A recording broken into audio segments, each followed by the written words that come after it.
Welcome to the Huberman Lab podcast, where we discuss science and science-based tools for everyday life. I'm Andrew Huberman, and I'm a professor of neurobiology and ophthalmology at Stanford School of Medicine. And I'm wearing these red lens wind-down Roca glasses because we are recording this late at night, which is unusual for us. And bright light, in particular short wavelength bright light in the blue and green part of the spectrum, quashes melatonin and makes it hard to sleep. And I want to sleep tonight. These red lens glasses filter out the green and blue short wavelengths that would otherwise disrupt my sleep. My guest today is Dr. Ethan Kross. Dr. Ethan Kross is a professor of psychology at the University of Michigan and the director of the Emotion and Self-Control Laboratory. He is also the author of the best-selling book, Chatter, The Voice in Our Head and How to Harness It. Today's discussion is a really special one because we discuss something that each and all of us have, which is a voice in our head that is our voice.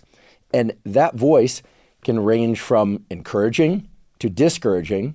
It can be repetitive in ways that can be very intrusive, and it has a profound effect on our emotional state, our confidence, our levels of anxiety, and indeed what we are capable of achieving in life. Dr. Ethan Kross's laboratory has done groundbreaking research to understand what is the origin of this voice in our heads, and can and should we control it? And indeed, the answer is yes.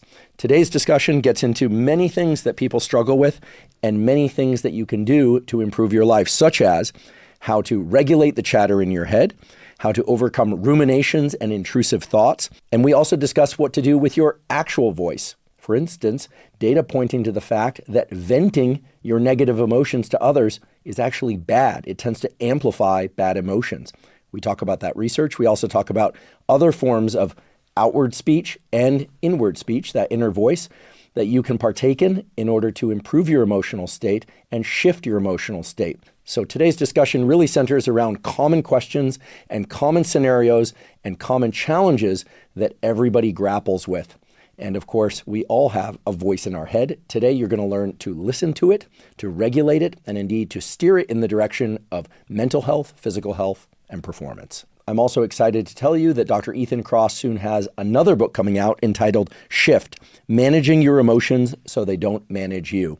And I tremendously enjoyed Chatter, his first book, and I very much look forward to reading Shift when it comes out. We provide links to the work in Dr. Ethan Kross's laboratory, as well as links to his previous and forthcoming book in the show note captions. Before we begin, I'd like to emphasize that this podcast is separate from my teaching and research roles at Stanford. It is, however, part of my desire and effort to bring zero cost to consumer information about science and science-related tools to the general public. In keeping with that theme, I'd like to thank the sponsors of today's podcast. Our first sponsor is ExpressVPN.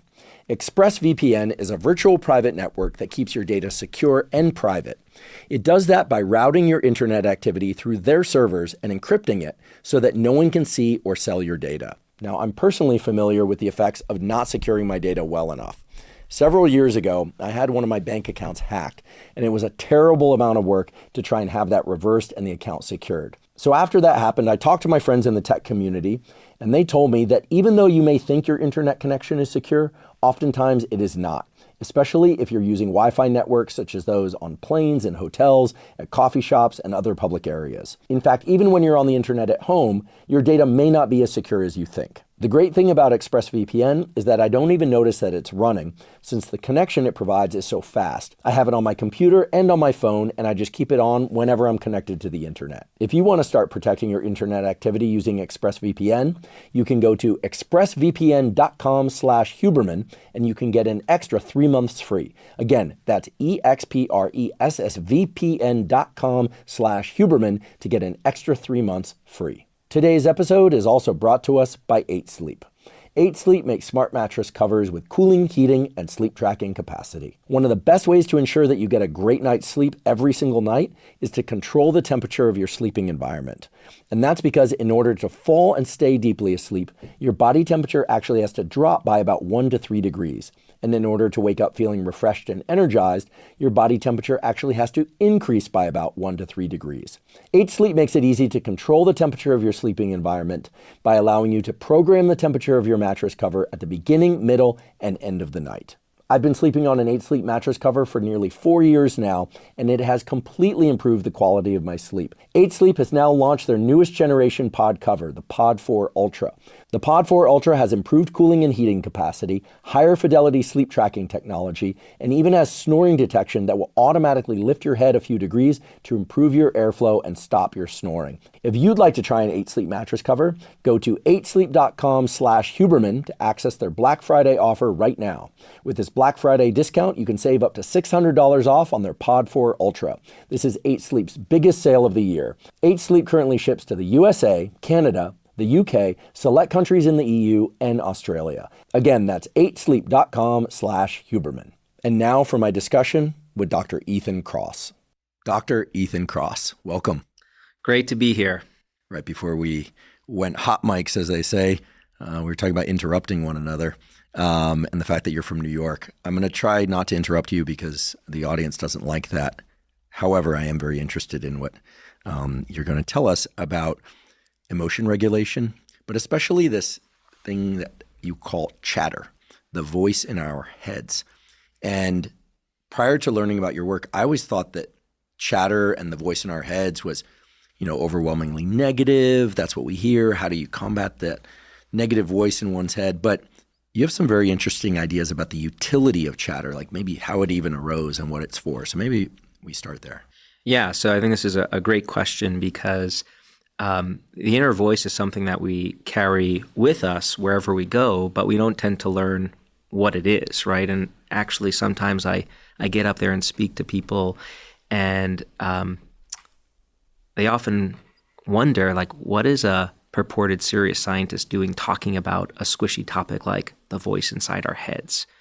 And it turns out that this is a remarkable tool of the human mind. So when I use the term inner voice, what I'm talking about is our ability to silently use language, to reflect on things in our lives. And it turns out that's a type of Swiss Army knife that we possess. It lets us do many different things. So just from the outset, let me distinguish chatter from other inner voice operations. I think of chatter as the dark side of the inner voice, and we'll get to that in a little bit. But having the ability to silently use language, that is a boon to the human condition. So I'll give you a couple of benefits that it serves. What's your favorite sports team? The Harlem Globetrotters, because they're undefeated, as I understand. Oh. Yeah, best record in any sport. I don't think they've ever lost a game. Do they ever play against other teams? The Washington Generals. Okay. Sorry for the Washington Generals. So if you were to go to a game and root for them, what would you say? Go Globetrotters. Go Globetrotters. Okay. Yeah. Can you repeat that phrase silently 3 times in your head right now? Yes. Done. Okay. You've just used your inner voice. So your inner voice is part of what we call our verbal working memory system, basic system of the human mind that lets us do something that I think is both extraordinary but totally ordinary also. Your verbal working memory system, it's a mouthful, lets you keep information active for short periods of time. So before we had cell phones, how did you memorize phone numbers? Like, what would you do? Repeat it in your head. Yeah, and it had sort of a song to it.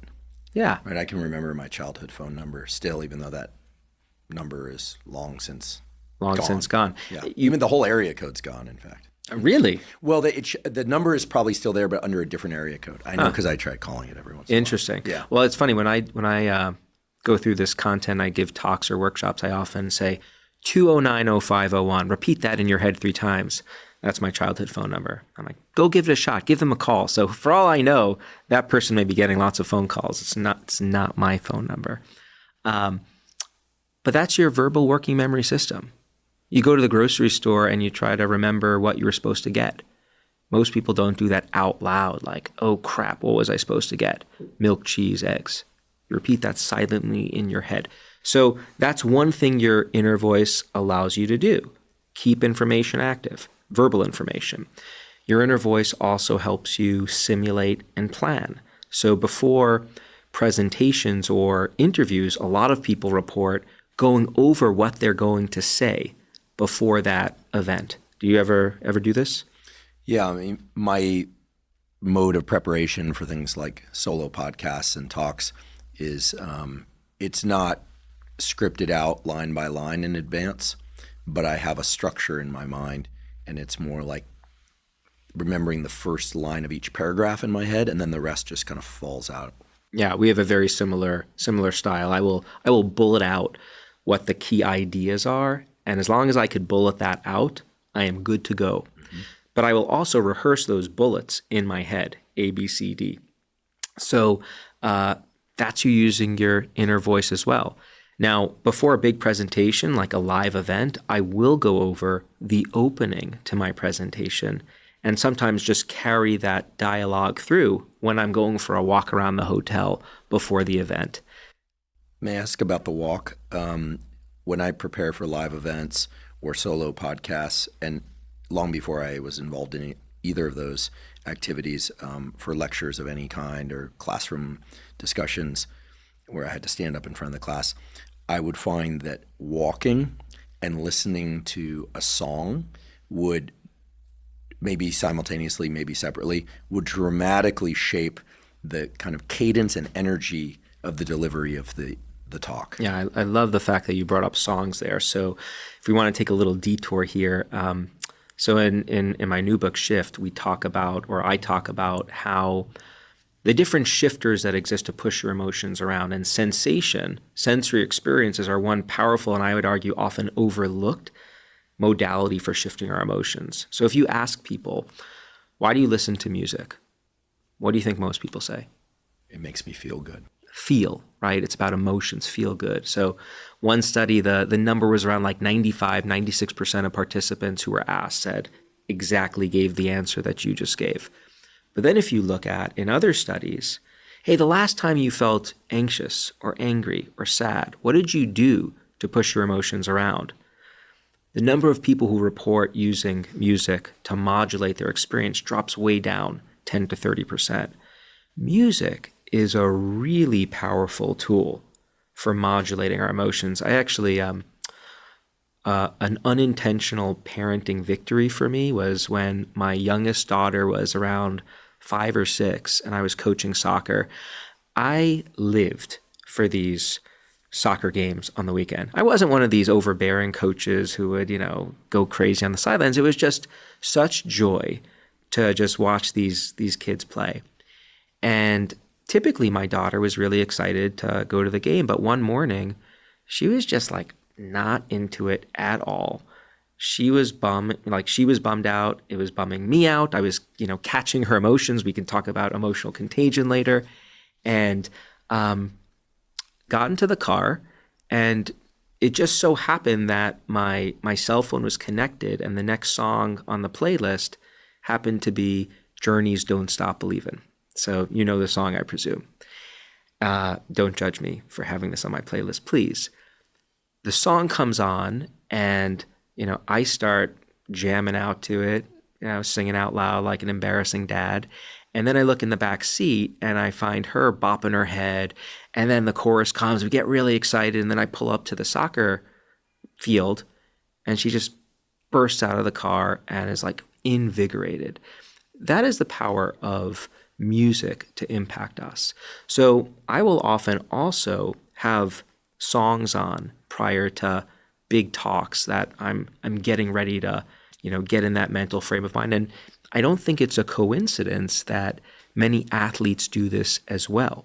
They've stumbled onto this tool that is quite powerful for pointing our emotional experience or our emotional trajectory in the direction we want it to point. So it's interesting. I was thinking about music in reference to shifting emotion, as you just gave an example of. Yeah. Feeling like motivated, and then your daughter's motivated by the don't stop. Right. Okay, I'm not going to sing it. Keep going. No. We'll do it together. I will not do that. And then someone will cut the clip and they'll run it out. They'll spool it out, and then I have a truly terrible singing voice. But I wonder, has the study ever been done or something similar to this where people who are feeling pretty good or very good are exposed to sadder music, and vice versa? People are feeling sad exposed to sort of ecstatic music or positive lyrics. Because I've often wondered whether or not humans like or dislike when things or people try and shift their state. I know in myself when I'm like feeling upset about something, I don't want to feel upset. I don't think anyone wants to feel upset. But if I hear a song that's positive, there's a moment where I'm like, I can feel it kind of pulling on me. And you sort of know, like, I could follow that trajectory and probably get out of this. And sometimes one does, and sometimes one doesn't. And this gets to, I think, a more fundamental issue, which is why I'm asking, which is, are we supposed to feel our emotions as a way to, sort of dissolve them when we don't want them, kind of the cathartic approach? Or would listening to sad music when we're sad just amplify the sadness? These are great questions. And I have they touch on a couple of amazingly important issues that we need to get into. So let's just do them serially. So number one, has the study been done when you expose people to different kinds of emotion, music, sad versus arousing, happy music? Do you see that push people's emotions around? Yes. In fact, sensory tools like music or visual images are one of the most powerful tools that we have in our arsenal for pushing people's emotions around in the context of experiments. So we want to induce a particular kind of state. We can play certain kinds of music or show people images that are designed to elicit positive or negative emotional experiences. So images being another sensory modality, vision. So that's number one. Number two, there's this very interesting phenomenon where when we are in a particular emotional state, let's say we're feeling sad, we often don't reflexively seek out the happy music. We don't go to Journey. Instead, we go to Adele, right? We're going to Chicago. I'm giving you my age bracket here, right? Like the music that has sad associations for me. So there's this mood congruency. If I'm feeling a certain way, I'm going to go deeper into that state and have the music facilitate me. Why on earth would we do that? Are we all masochistic? Do we just want to feel even worse? This gets at, I think, a critically important point that is not always talked about, which is all emotions are functional when they are experienced in the right proportions, not too intensely and not too long. So sadness, as an example, is an emotion we experience when we've experienced some loss that we can't rectify right away. Right? Something has happened and you can't fix that. So you've lost someone. And so what does this emotion do? Well, it hijacks the way we are thinking, feeling, and our bodies are responding. So it motivates us to introspect, to turn our attention inward, to reflect on this situation, to now try to make sense of it, right? Something really important in my life has happened. I now have to change the way I'm thinking about my life so I can find meaning and move on. My physiology is slowing down so I can engage in that slow introspection. But what's also really interesting about sadness is it's also impacting my facial display, giving a sign to all of the people in my environment to say, hey, maybe we should check up on that person, that guy, because he looks like he's on his own in a corner, right? So can you detect when someone is sad? If you see like a sad facial expression? Yes. When I used to teach these summer courses at Cold Spring Harbor on the North Shore of Long Island, the students would come in from all over the world. And I've been there. It's a great place. It's awesome. Summer camp for scientists, although there are laboratories all year. And I eventually was director of a course there, and my co-director and I used to have this debrief at the end of the first day or two where we would talk to one another and we would go over the list of names and we'd say, and she was remarkably good at this, just extraordinary, like a superpower at saying, I think everyone's settling in well, but I noticed that so-and-so was kind of like might not be adjusted to the jet lag or might not be acclimating so well. And it's a very tight-knit group, and the course is quite long for a course like that, but it's important that everybody kind of feel engaged early on. Yeah. And people have a tendency to dominate in those intellectually, competitive environments. And she could just pinpoint who it was that was feeling a little bit outside the group. We knew how to ameliorate that really quickly. And from her, I learned a bit of how to recognize the signs. And it was rarely just facial expression, included that. and some other cues that she just seemed to have a unconscious or conscious genius around. For me, I learned some of that from her. I like to think I got better at it, but I think some people are just extraordinarily good at that detection. And it enhances social interactions. And so some people are really good at detecting it. Others are really good at displaying it. I'm going to go back to my daughter. So, if something happens where she feels sad, she exhibits this exaggerated response. Like she'll stick out her lower lip. And even if I'm kind of upset at her, like, it is amazing the power that has on me. I have to Melted. It is so beautifully manipulative, manipulative. And it's a testament to the power that these displays can have on us. So I want to go back to one other question you raised in your last comment, and then we'll go back to the inner voice and its functionality. You raised the question about being shifted by others, other people, and perhaps either just our surroundings, music or spaces. Sometimes you don't want to have your emotions be shifted. And in fact, when other people try to do that, it can elicit what we call reactance. Like you get defensive because I don't want you pushing me in the particular direction. I think that's a really important point that we need to be aware of as people living and working in these social environments where we're often well-intentioned, but sometimes our well-intentioned behaviors can backfire. And so there's this beautiful research which shows that if you see someone suffering and you volunteer to help them and they haven't asked you to help them, that can blow up in your face. Because what it does is it often communicates to people that you are thinking that they're not capable of handling their own circumstances. And most of us, we're motivated to think that we're capable of handling ourselves.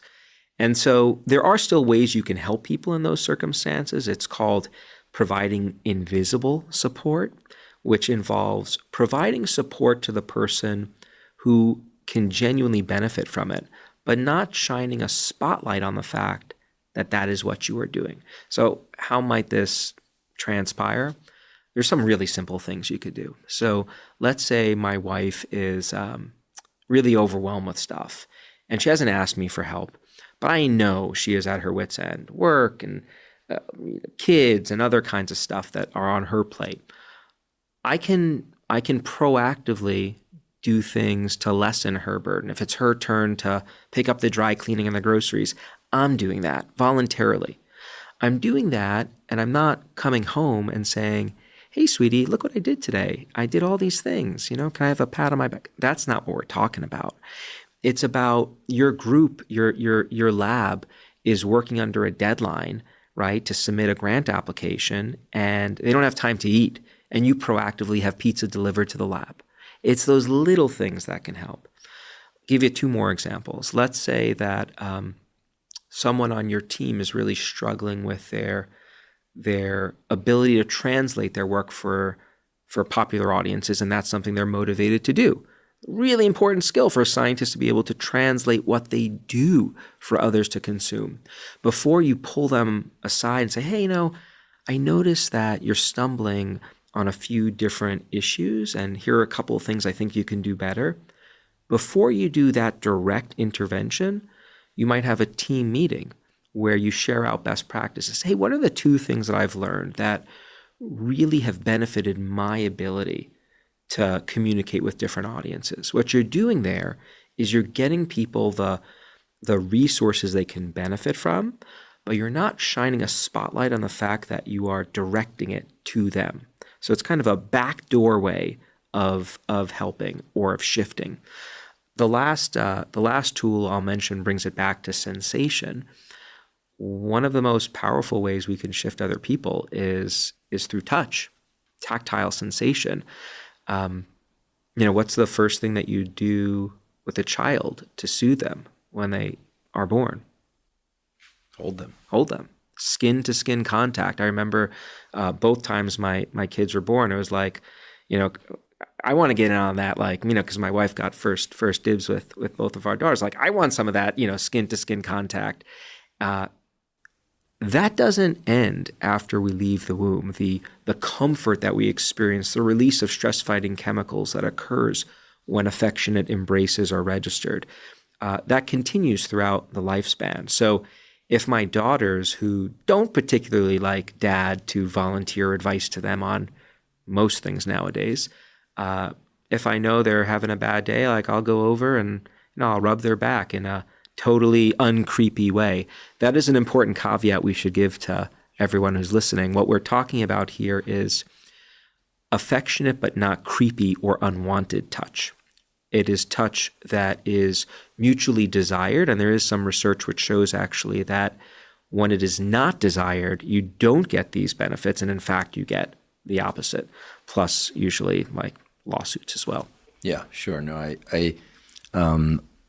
I definitely believe that as a primate species, which we are old world primates, I think they call it allopathic grooming. Like you'll see these images of these monkeys and lots of different species of primates, just sitting nearby one another, where one just has its hand, its paw, its hand, its paw on the one next to it, and they'll just sit like that for long periods of time. Yeah. And then sometimes they're doing like an active grooming of removing parasites. This is very important in the primate world, as we know.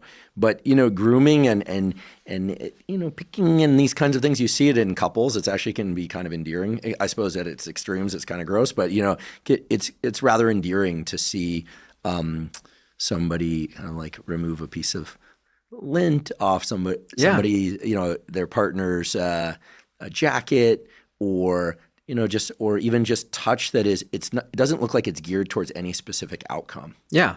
Right. It's and it doesn't necessarily appear romantic or that it's grooming. So maybe the lint example isn't the best one, but where you just see people that are just like, actually on the flight down this morning, because I had to fly in early, I was sitting on the aisle seat. In the middle was a boy. He was probably 14, 15, and his mom was at the window seat. And I went up to use the restroom, came back, and he had fallen asleep on his mom's shoulder.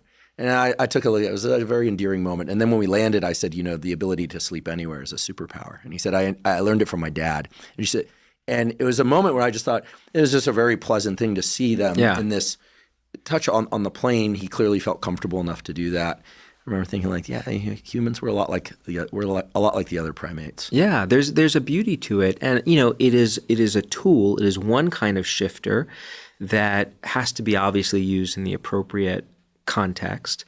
All of our sensory modalities are powerful tools for, I would argue, relatively effortlessly shifting our emotions. And I think that's really important because people often think that regulating our emotions is hard work, to the extent that they believe you can regulate your emotions at all. We'll talk about that in a little bit too, I'm sure. But it all, self-control, emotion regulation, like let me roll up my sleeves and really kind of get in there. Yes, it can at times be extraordinarily difficult to manage our emotions, and some of the tools that we have are effortful. One example would be expressive writing, this wonderful tool for working through problematic experiences. You sit down, just let yourself go for 15 to 20 minutes a day for 1 to 3 days. This is the Pennebaker. This is the Pennebaker writing effect. This is just a remarkably wonderful, side effect free, you could argue, intervention for helping you deal with curveballs that life throws at you. You have vast amounts of data supporting the practice. Vast amounts of data. Pennebaker really deserves, in my opinion, if not the psychology equivalent of a Nobel Prize. I don't know what that is, but it deserves real deep praise for developing that method, because it's essentially zero cost, takes a little bit of time, and there's just hundreds of studies now showing that these 10 to 15 minute cathartic writing, just free associative writing, usually as I understand with a writing utensil is probably better.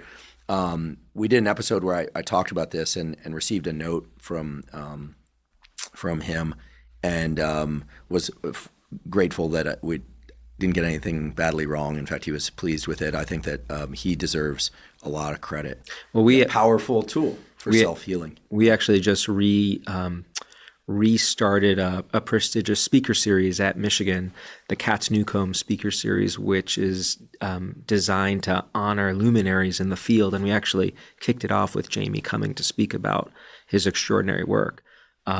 Because this is really a gift, I think, not just to the field, but humanity. And the but, though, here is that it's an effortful tool. It takes 15 minutes to use. There is nothing wrong with that. Lots of things that we do in life are effortful. But we also know that we don't like exerting effort as a species. We like to conserve our resources as much as possible. So if there are easy things you could do as well, it's good to know about what those are. And these sensory shifters, music, looking at images, right? These are modality, taste, touch. These are ways of pushing your emotions around pretty effectively for short periods of time that in a pinch, like when your daughter's not in a great mood or when you want to get pumped up before an important event, can be quite useful. And we often just go through our lives not recognizing how we can strategically harness them. So that's my plug for sensory shifters. I'd like to take a quick break and acknowledge our sponsor, AG1. AG1 is a vitamin mineral probiotic drink that includes prebiotics and adaptogens. I've been drinking AG1 since 2012, and I started doing it at a time when my budget was really limited. In fact, I only had enough money to purchase one supplement, and I'm so glad that I made that supplement AG1. The reason for that is even though I strive to eat whole foods and unprocessed foods, it's very difficult to get enough vitamins and minerals, micronutrients, and adaptogens from diet alone in order to make sure that I'm at my best, meaning have enough energy for all the activities I participate in from morning until night, sleeping well at night, and keeping my immune system strong. When I take AG1 daily, I find that all aspects of my health, my physical health, my mental health, my performance, recovery from exercise, all of those improve. And I know that because I've had lapses when I didn't take my AG1, and I certainly felt the difference. I also notice, and this makes perfect sense given the relationship between the gut microbiome and the brain, that when I regularly take AG1, that I have more mental clarity and more mental energy. If you'd like to try AG1, you can go to drinkag1.com/Huberman to claim a special offer. For this month only, November 2024, AG1 is giving away a free 1-month supply of omega-3 fatty acids from fish oil, in addition to their usual welcome kit of 5 free travel packs and a year's supply of vitamin D3K2. As I've discussed many times before on this podcast, omega-3 fatty acids are critical for brain health, mood, cognition, and more. Again, go to drinkag1.com/Huberman to claim this special offer. Today's episode is also brought to us by Joovv. Joovv makes medical-grade red light therapy devices. Now, if there's one thing that I've consistently emphasized on this podcast, is the incredible impact that light can have on our biology. Now, in addition to sunlight, red light and near-infrared light have been shown to have positive effects on improving numerous aspects of cellular and organ health, including faster muscle recovery, improved skin health and wound healing, improvements in acne, reduced pain and inflammation, improved mitochondrial function, and even improving vision itself. Now, what sets Joovv lights apart and why they're my preferred red light therapy devices is that they use clinically proven wavelengths, meaning they use specific wavelengths of red light and near-infrared light in combination to trigger the optimal cellular adaptations. Personally, I use the Joovv whole body panel about 3 to 4 times a week, and I use the Joovv handheld light both at home and when I travel. If you'd like to try Joovv, you can go to Joovv, spelled JOOVV.com/Huberman. Joovv is offering Black Friday discounts of up to $1,300 now through December 2nd, 2024. Again, that's Joovv, JOOVV.com/Huberman to get up to $1,300 off select Joovv products. Let's go back to just close the loop on the inner voice and the benefits that it provides. So we talked about 2. Verbal working memory, right? Keeping verbal information active for short periods of time. And we talked about simulating and planning things, like going over what you're going to say before an interview or an important presentation. Let's turn to self-control and motivation. So you exercise, you've talked about exercising. Yeah, I try to exercise 6 days a week, although some are short workouts, some are longer. Yeah. You ever talk to yourself when you exercise? Oh, all the time. So let's hear it. The world wants to know, Andrew, what do you say to yourself when you exercise? Depends on how well rested I am, how motivated I am. I'll give two examples at the opposite poles of the motivational scale. I was traveling 2 weeks ago, and I was doing some exercise for there's a muscle on the back of the shoulder, the rear deltoid. It's I don't think anyone's favorite muscle to train, but it's a very important one. That's when you do this one. You're right, for shoulder posture and stability, and got to train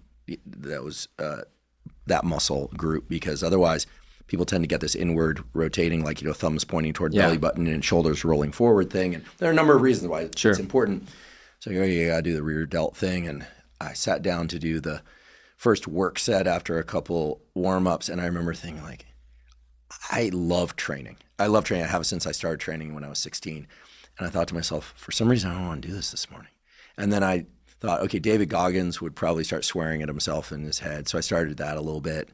And that didn't really work for me. Sorry, David. And then I thought, I'm going to go through every possible inner voice I can think of. So I heard Jocko Willink's voice. I'm friends with Jocko, and heard him just saying, like, yeah, whatever, you're just weak, or just like, do it anyway kind of mentality. And I just started cycling through all of them. And I made a deal with myself that when I ran out of voices to use, that's when I would stop the set.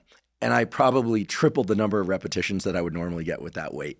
Amazing. So it was like one part motivation, one part distraction, one part frustration. And I was just pulling from the catalog of possible voices of kind of coach-like voices. Yeah. And it worked out pretty well. Yeah. And then at the other extreme,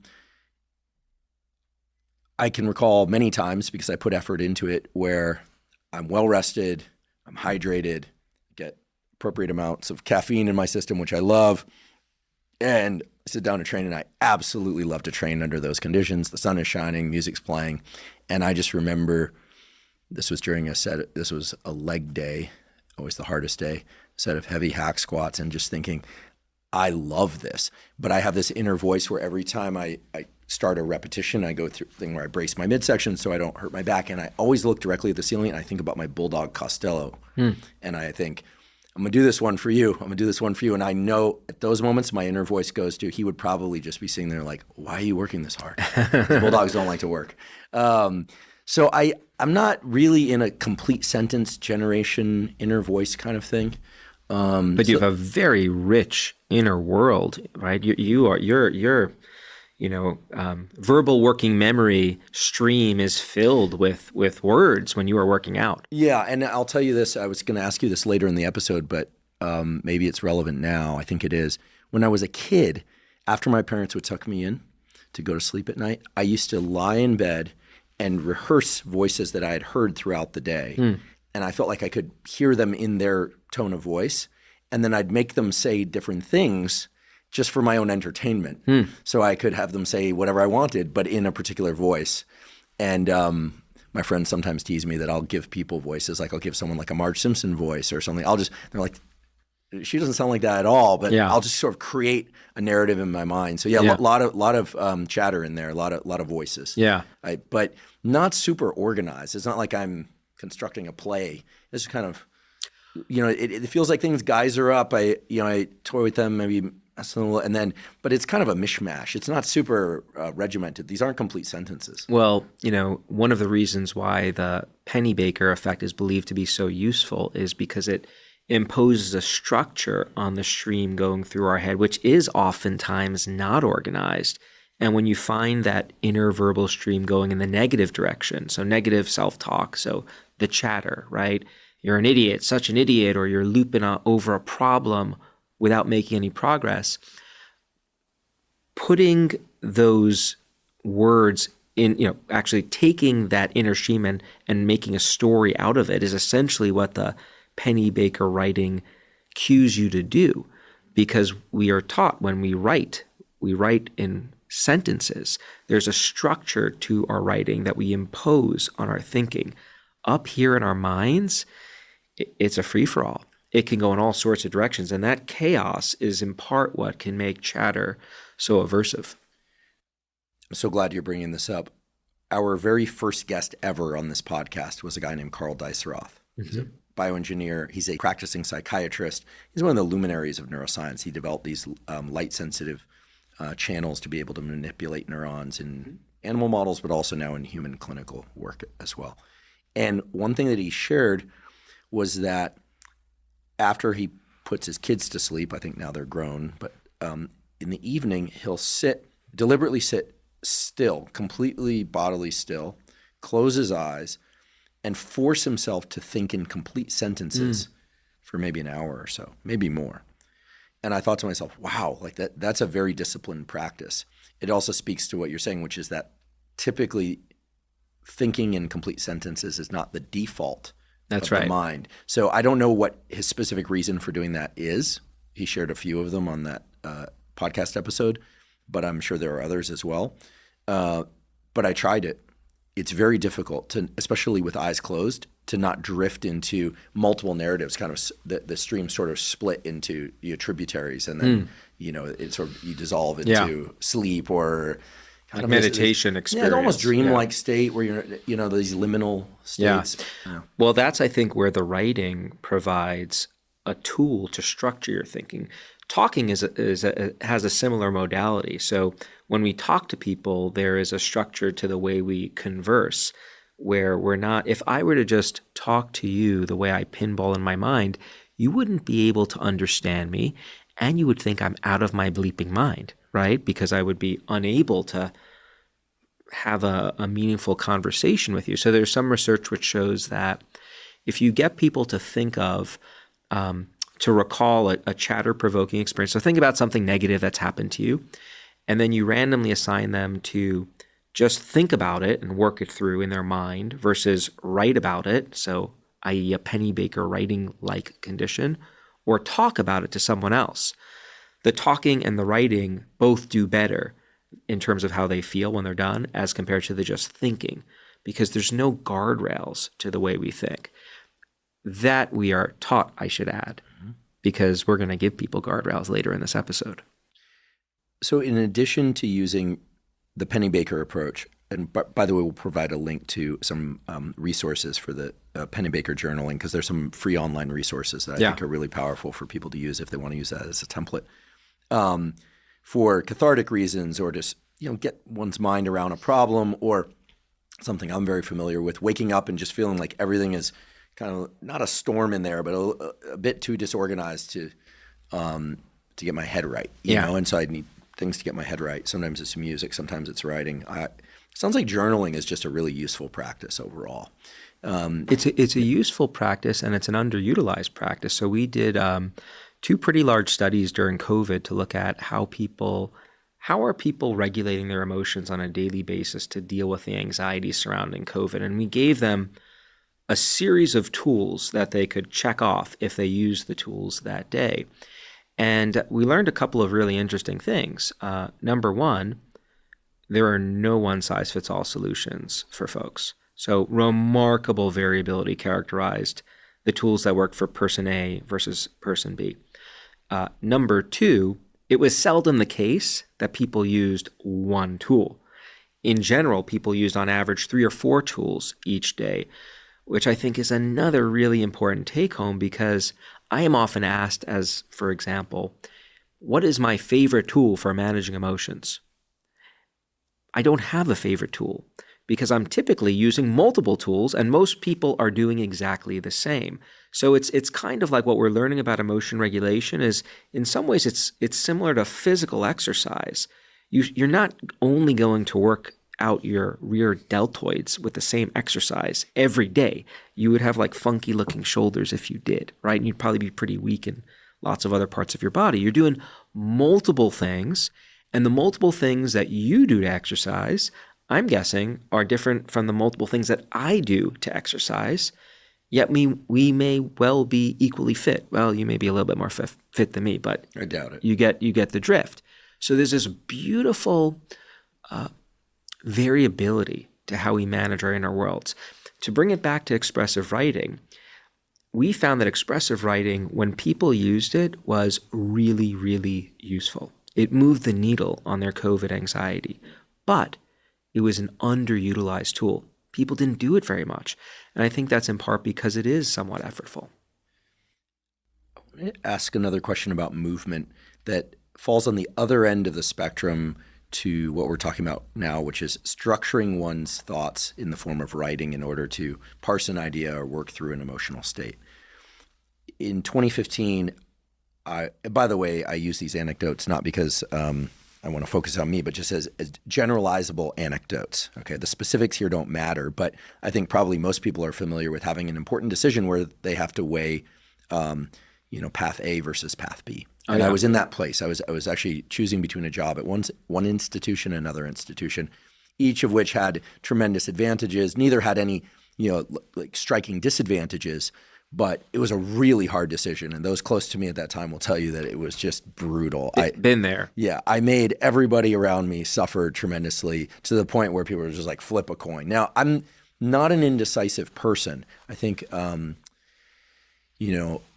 it's one of these things where big decisions, I think, deserve time and attention, and it was a time-constrained thing. So I was poring over this pro-cons list. I was watching YouTube videos trying to figure out best ways for decision-making. Isn't it amazing, by the way, when we're in those situations, and I know exactly what you're talking about because I was pretty sure I was in exactly the same position. The things you do in those circumstances to get some insight are wacky. Like, I'm sure you were Googling things that you had no business Googling, these kinds of decision trees and right? Yeah. I mean, it turns out they're mathematical models that like there's actually my colleague at NYU, Tony Mavshin, I forget the name of the model, but there's a model about how many towns you should evaluate. It's an old example of it. Towns you should evaluate in terms of where to start a business. Like, is it 2? Is it 3? And there's an optimal strategy there. In any event, most of it wasn't helping.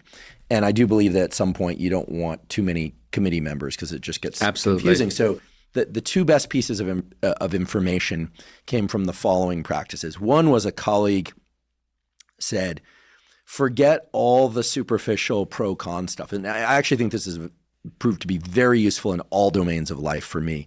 He said, take yourself through a typical weekday in one place versus the other. Wake up, where are you going to go? How are you going to travel? Take yourself through the practicals of the day, because everything else falls away once you're at a place or you're in a type of relationship. Take yourself through a given day. Don't think about the relationship or the institution that you're going to work for, the school you're going to go to. That's important, but take yourself through the entire day. So I did that.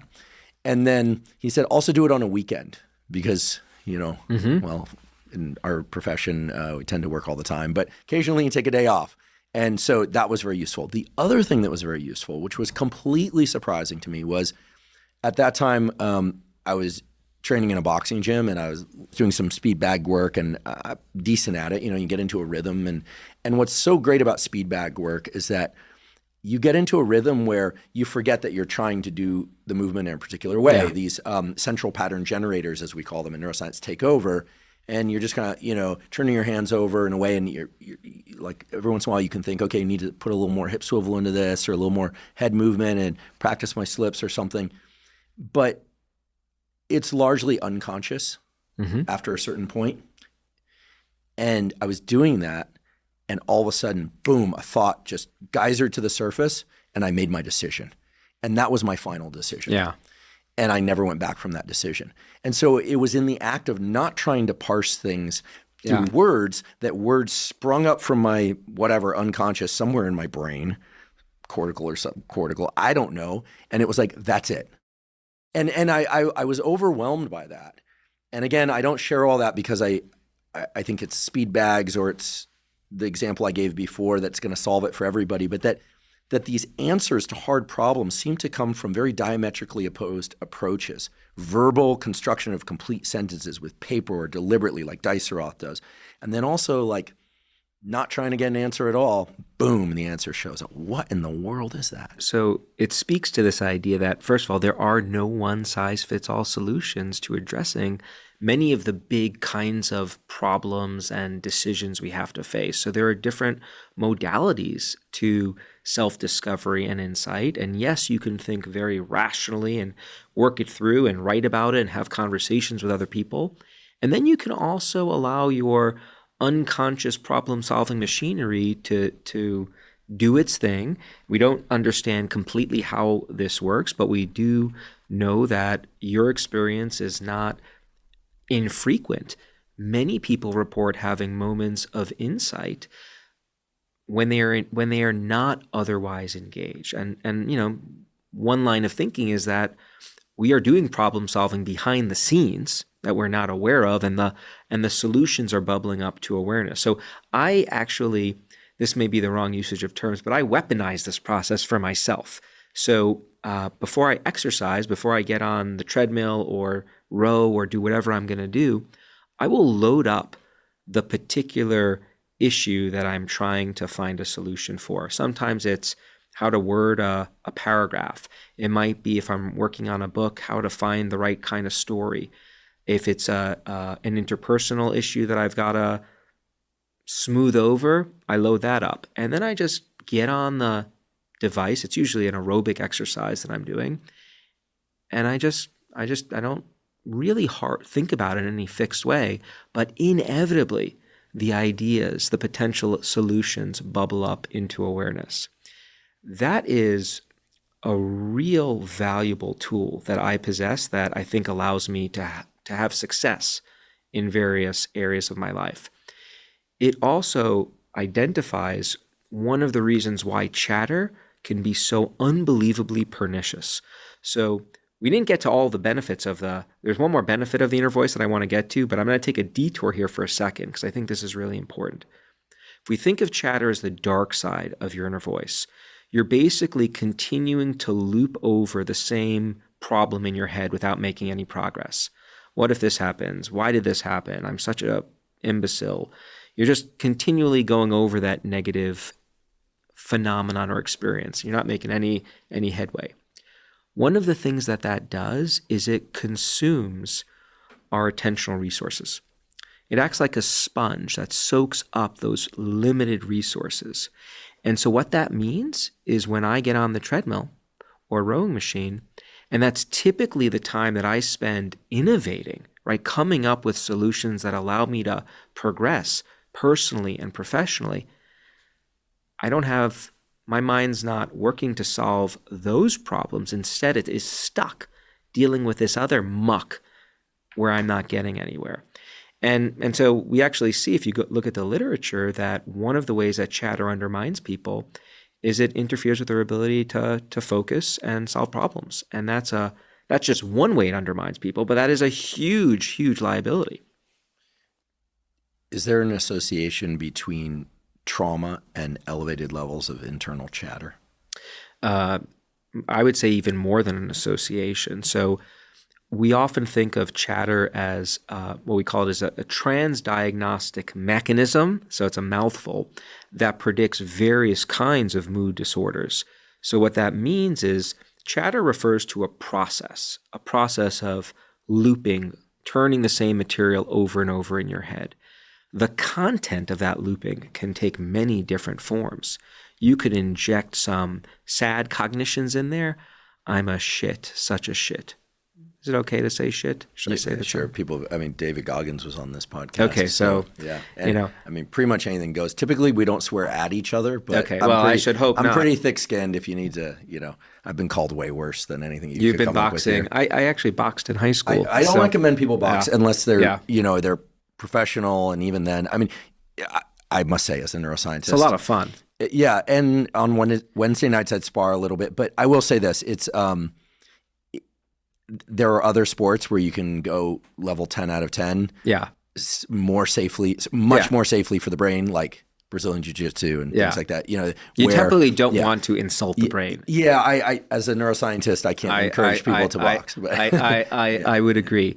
In any case, I promise not to leap across the table if you do the same. Fair enough. Deal? Fair deal. So basically, chatter refers to this process of looping over and over. If you inject some sad cognitions in there, I'm an imbecile. How can I? I'm never going to live up to my potential. I don't belong here.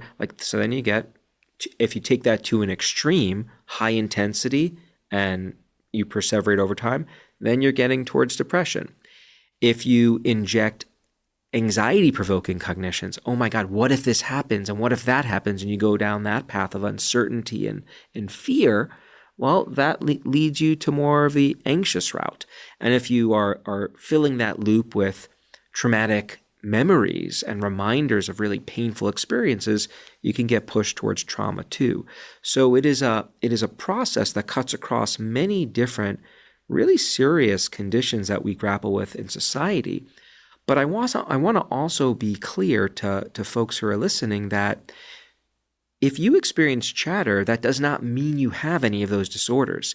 If you experience chatter, welcome to the human condition, my friends, because most of us do at times. And so we often don't experience it as intensely or for long stretches of time, which tends to characterize some of those clinical groups.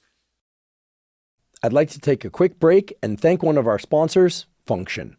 I recently became a Function member after searching for the most comprehensive approach to lab testing. While I've long been a fan of blood testing, I really wanted to find a more in-depth program for analyzing blood, urine, and saliva to get a full picture of my heart health, my hormone status, my immune system regulation, my metabolic function, my vitamin and mineral status, and other critical areas of my overall health and vitality. Function not only provides testing of over 100 biomarkers key to physical and mental health, but it also analyzes these results and provides insights from top doctors on your results. For example, in one of my first tests with Function, I learned that I had 2 high levels of mercury in my blood. This was totally surprising to me. I had no idea prior to taking the test.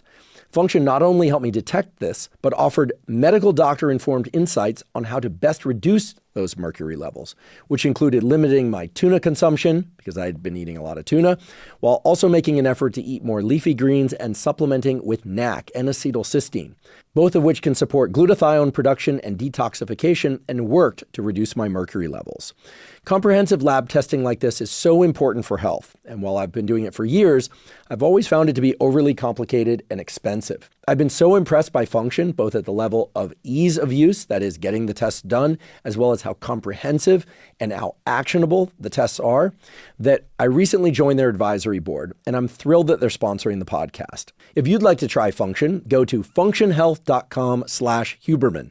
Function currently has a wait list of over 250,000 people, but they're offering early access to Huberman Lab listeners. Again, that's functionhealth.com/Huberman to get early access to Function.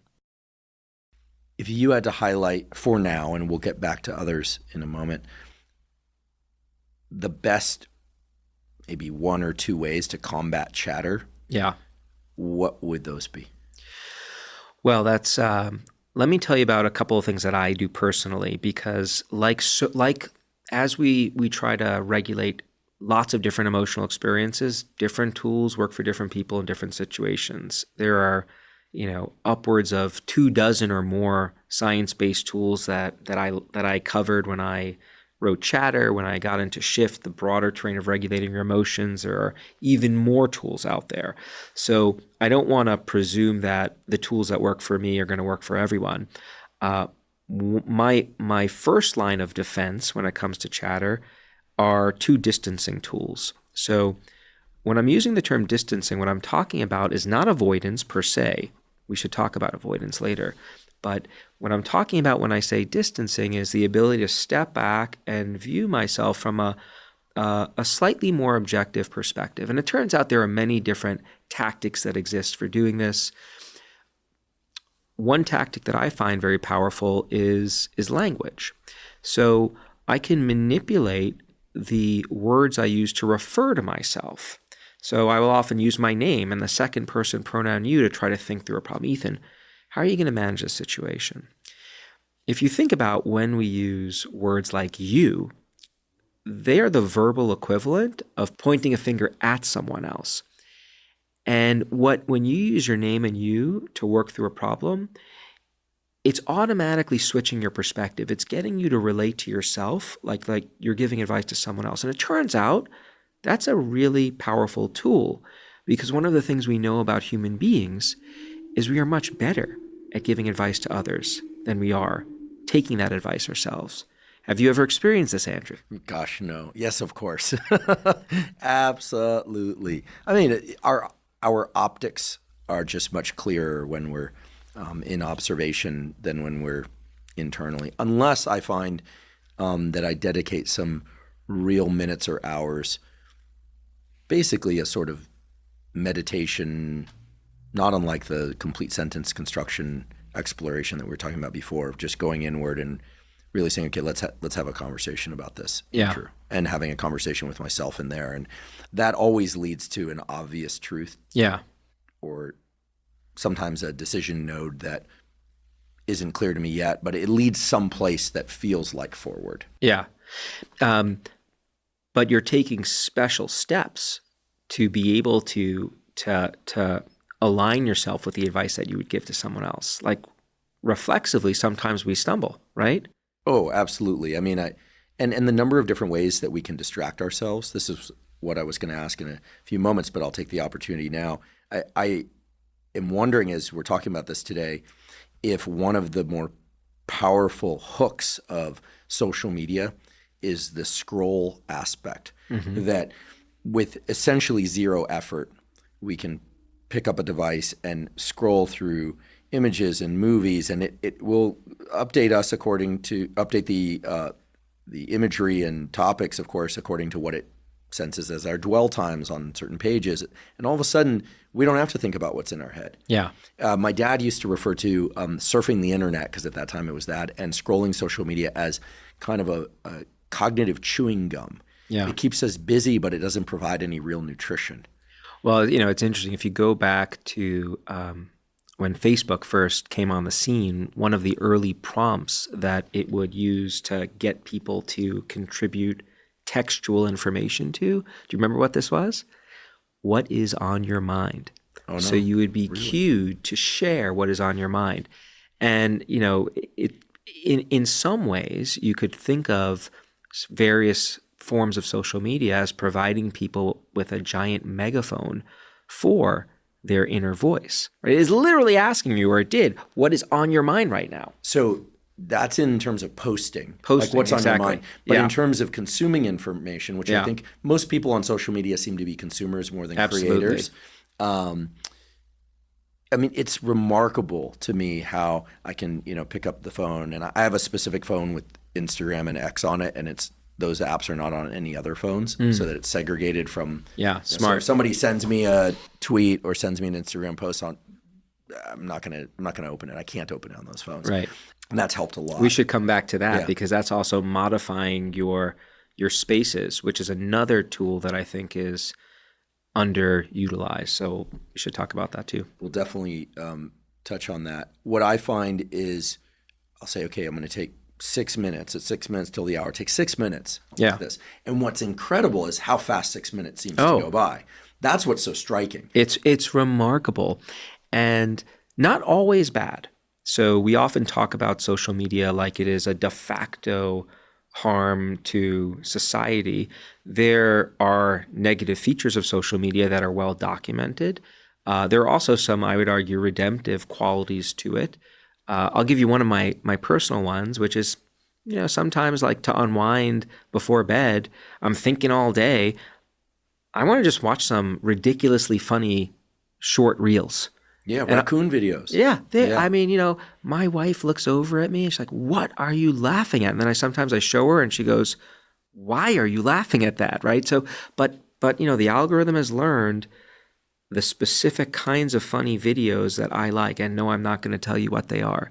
And it just lightens the load. And so that's a way that I'm using social media very strategically to shift my emotions in a direction I want them to be shifted at a certain time.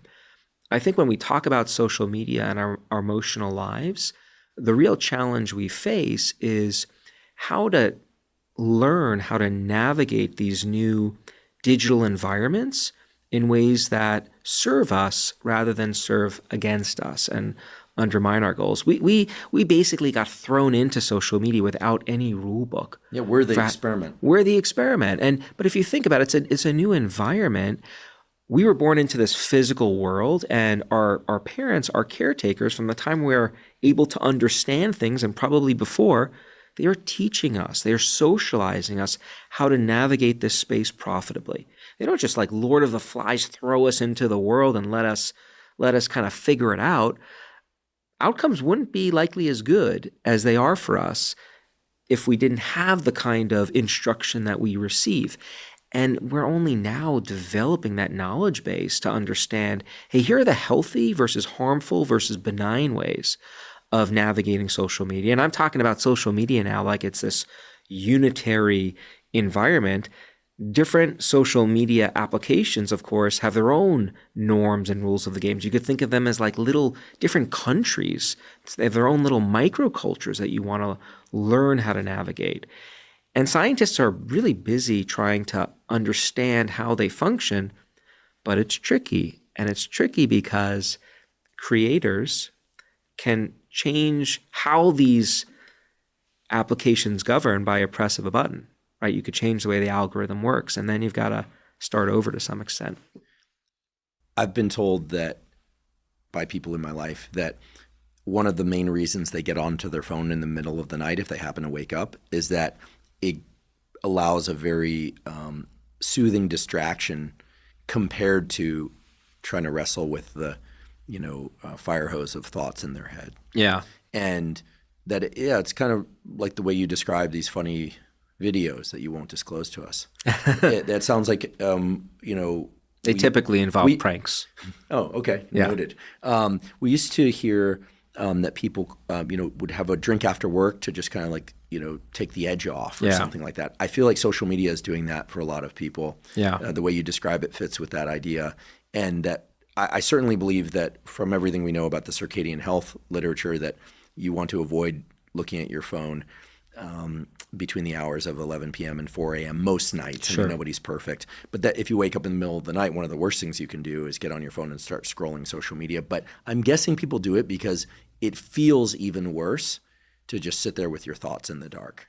It's a shifter, but this is a perfect segue back to, you asked me about the tools that you recommend for fighting chatter, and I'm telling you about the ones I use. So there's a second tool that I will use automatically when I detect the chatter brewing, and I call it my 2 a.m. chatter strategy. And I call it my 2 a.m. chatter strategy because seemingly like 4 to 6 weeks, I will go to bed happy and content, and then I'll wake up at 2 a.m. and like it is all going to hell really fast. What time do you typically go to sleep?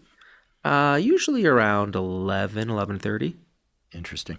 Yeah, this is a common problem for a lot of people, and there are some tools like long exhale breathing and things that clearly work.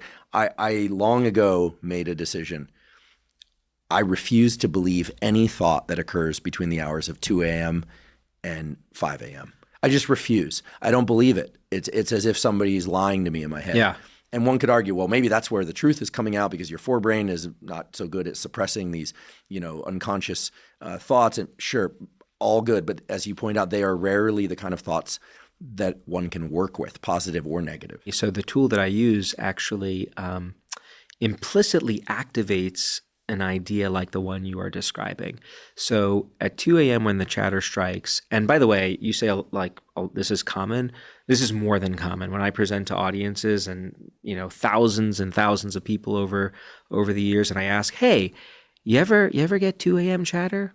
Maybe 2:30 a.m.? All the hands go up. This is I don't want to say universal affliction, but it is an incredibly common problem that people struggle with, like the chatter at night. So what I do is I use something called mental time travel into the future. And what I do is I ask myself, and I typically use my own name to do it, so I'm blending another distancing tool, distance self-talk. I say, Ethan, how are you going to feel about this tomorrow morning?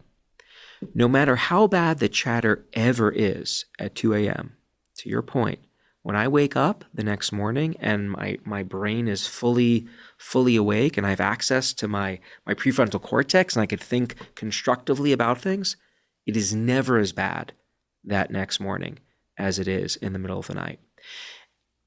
We, of course, have learned that over time because how many mornings have we woken up in our lives? We could do the math. If I was more sophisticated, I'd do it on the fly. I can't, right? But like many mornings, we have experienced this, like chatter at 2 a.m., at 7 a.m., not so bad.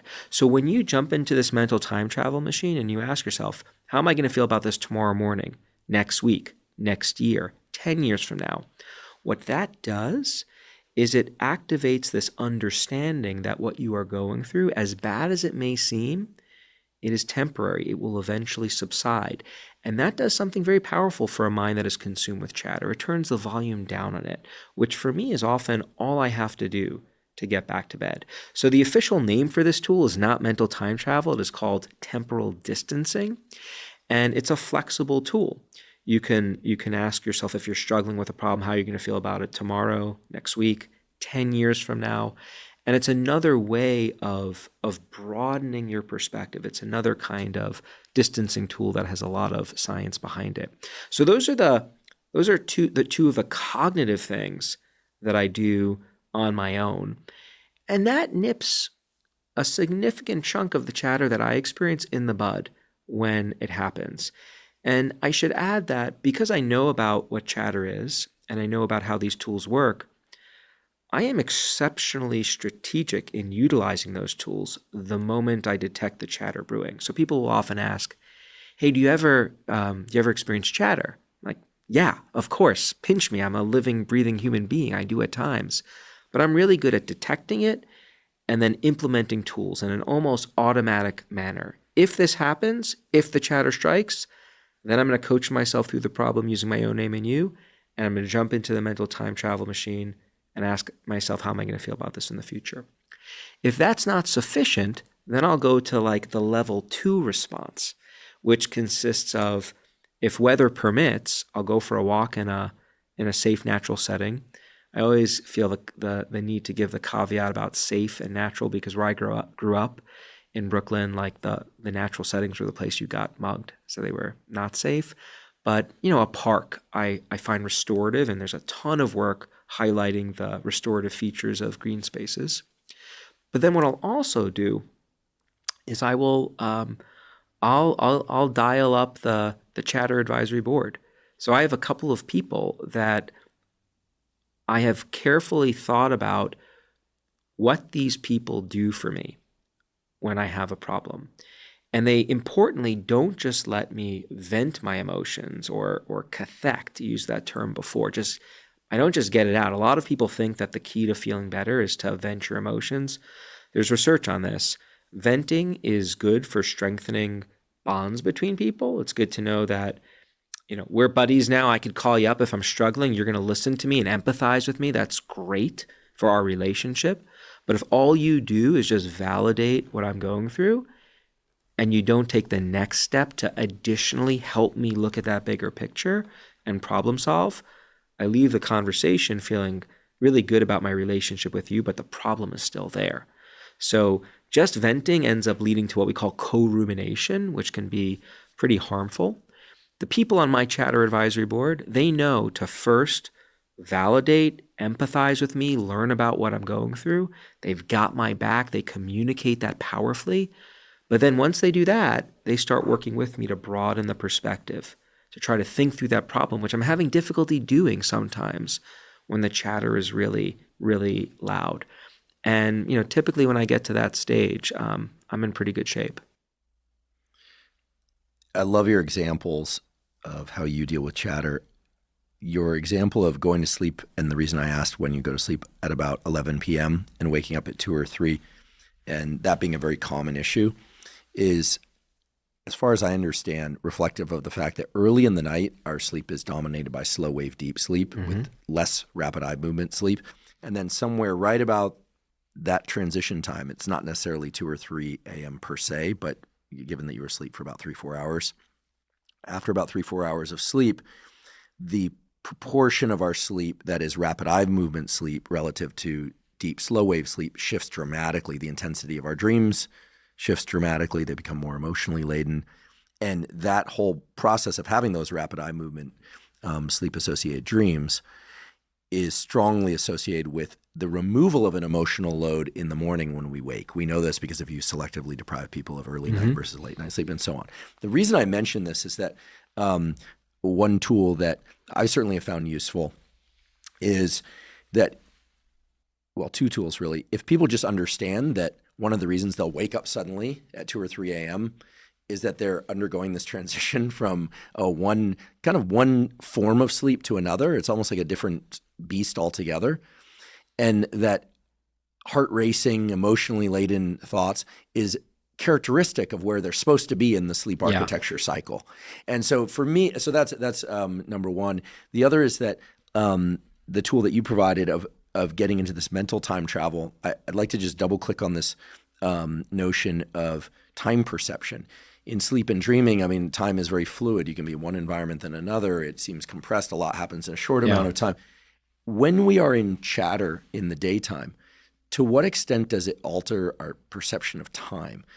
And I have a very specific reason for asking this, because I believe that one of the main unifying features among the tools for dealing with depression, anxiety, et cetera, when I survey the research, is almost all of them, journaling, meditation, even some of the medications for that matter, involve taking people into a different sort of time perception mode.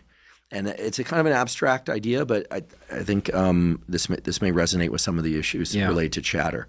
That when we're in a mental frame that's not healthy for where we want to be at that moment, awake when we need to sleep, anxious when we want to be calm and so forth, that changing our time perception seems to be the most useful thing that we can do, or at least among the most useful. So what's the relationship between chatter and time perception? And tell me more about what you mean by time perception. How broadly or finely we are binning time. So we know that as autonomic arousal, let's call it stress, but wakefulness and autonomic arousal goes up, we're fine slicing time. In fact, the pupils get bigger. We actually see depth of field changes. We get a higher resolution image of much less. It makes every bit of evolutionary sense. We can deal with fewer things better. Yeah. And typically it's the thing that we're fixated or ruminating on. Yeah. When we're relaxed, think about like sitting back on a beach and you're watching the clouds go by.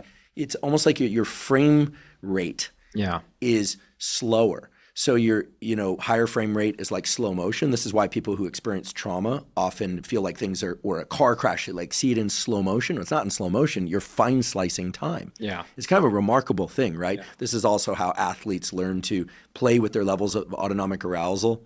Fighters can see punches coming in it's almost like slow motion, but they can react with full speed. Likewise with tennis players, we'll describe this. So what we're talking about is dynamically changing the frame rate of one's experience. Yeah. It's a very interesting question, and there's not much data that I'm aware of directly linking chatter with these with time perception the way you're describing it. But what does come to mind are experiences of flow, which in many ways you might consider the opposite of chatter. Flow being this state where, you're just in the moment and time is effortlessly passing. The demands of the situation completely match the skills that you bring to bear. It almost seems like the antithesis of what you're describing. When I think about time and chatter, what becomes most accessible for me is this tendency that we have to really zoom in very narrowly on the object of the chatter, on the thing that is causing that distress. And we focus, so narrowly on it, which of course makes a great deal of sense, because what are we taught to do from the time we're little kids when we have a problem? Think about it, share it. Yeah, there you go. Yeah. You got it on try number one. Zoom in, focus on the problem, roll up your sleeves and get to the bottom of it. And so that's that kind of really, you're getting in there in fine-grained detail. And, that does work for us a lot of the time, but it turns out when you inject a lot of emotion into the equation, that can get really troubling. And that's where this zooming out, taking this broader view, whether you do that through visual modalities, imagination modalities like mental time travel. You could time travel into the future, like I've just described. You could also go back in time. Like I do this quite a bit when I'm struggling with some kind of adversity. I will go back in time and think of another experience in my life or someone else's life that I know of when times were even worse and they got through it. And if I got through that, well, sure as heck I can get through this. And so that's expanding our perception of time, or looking at that bigger picture to work through something in the present moment. How often do you think people and I do believe this is related to chatter, but if it's not, we can set this aside for another day. How often do you think people are in kind of negative or positive fantasy?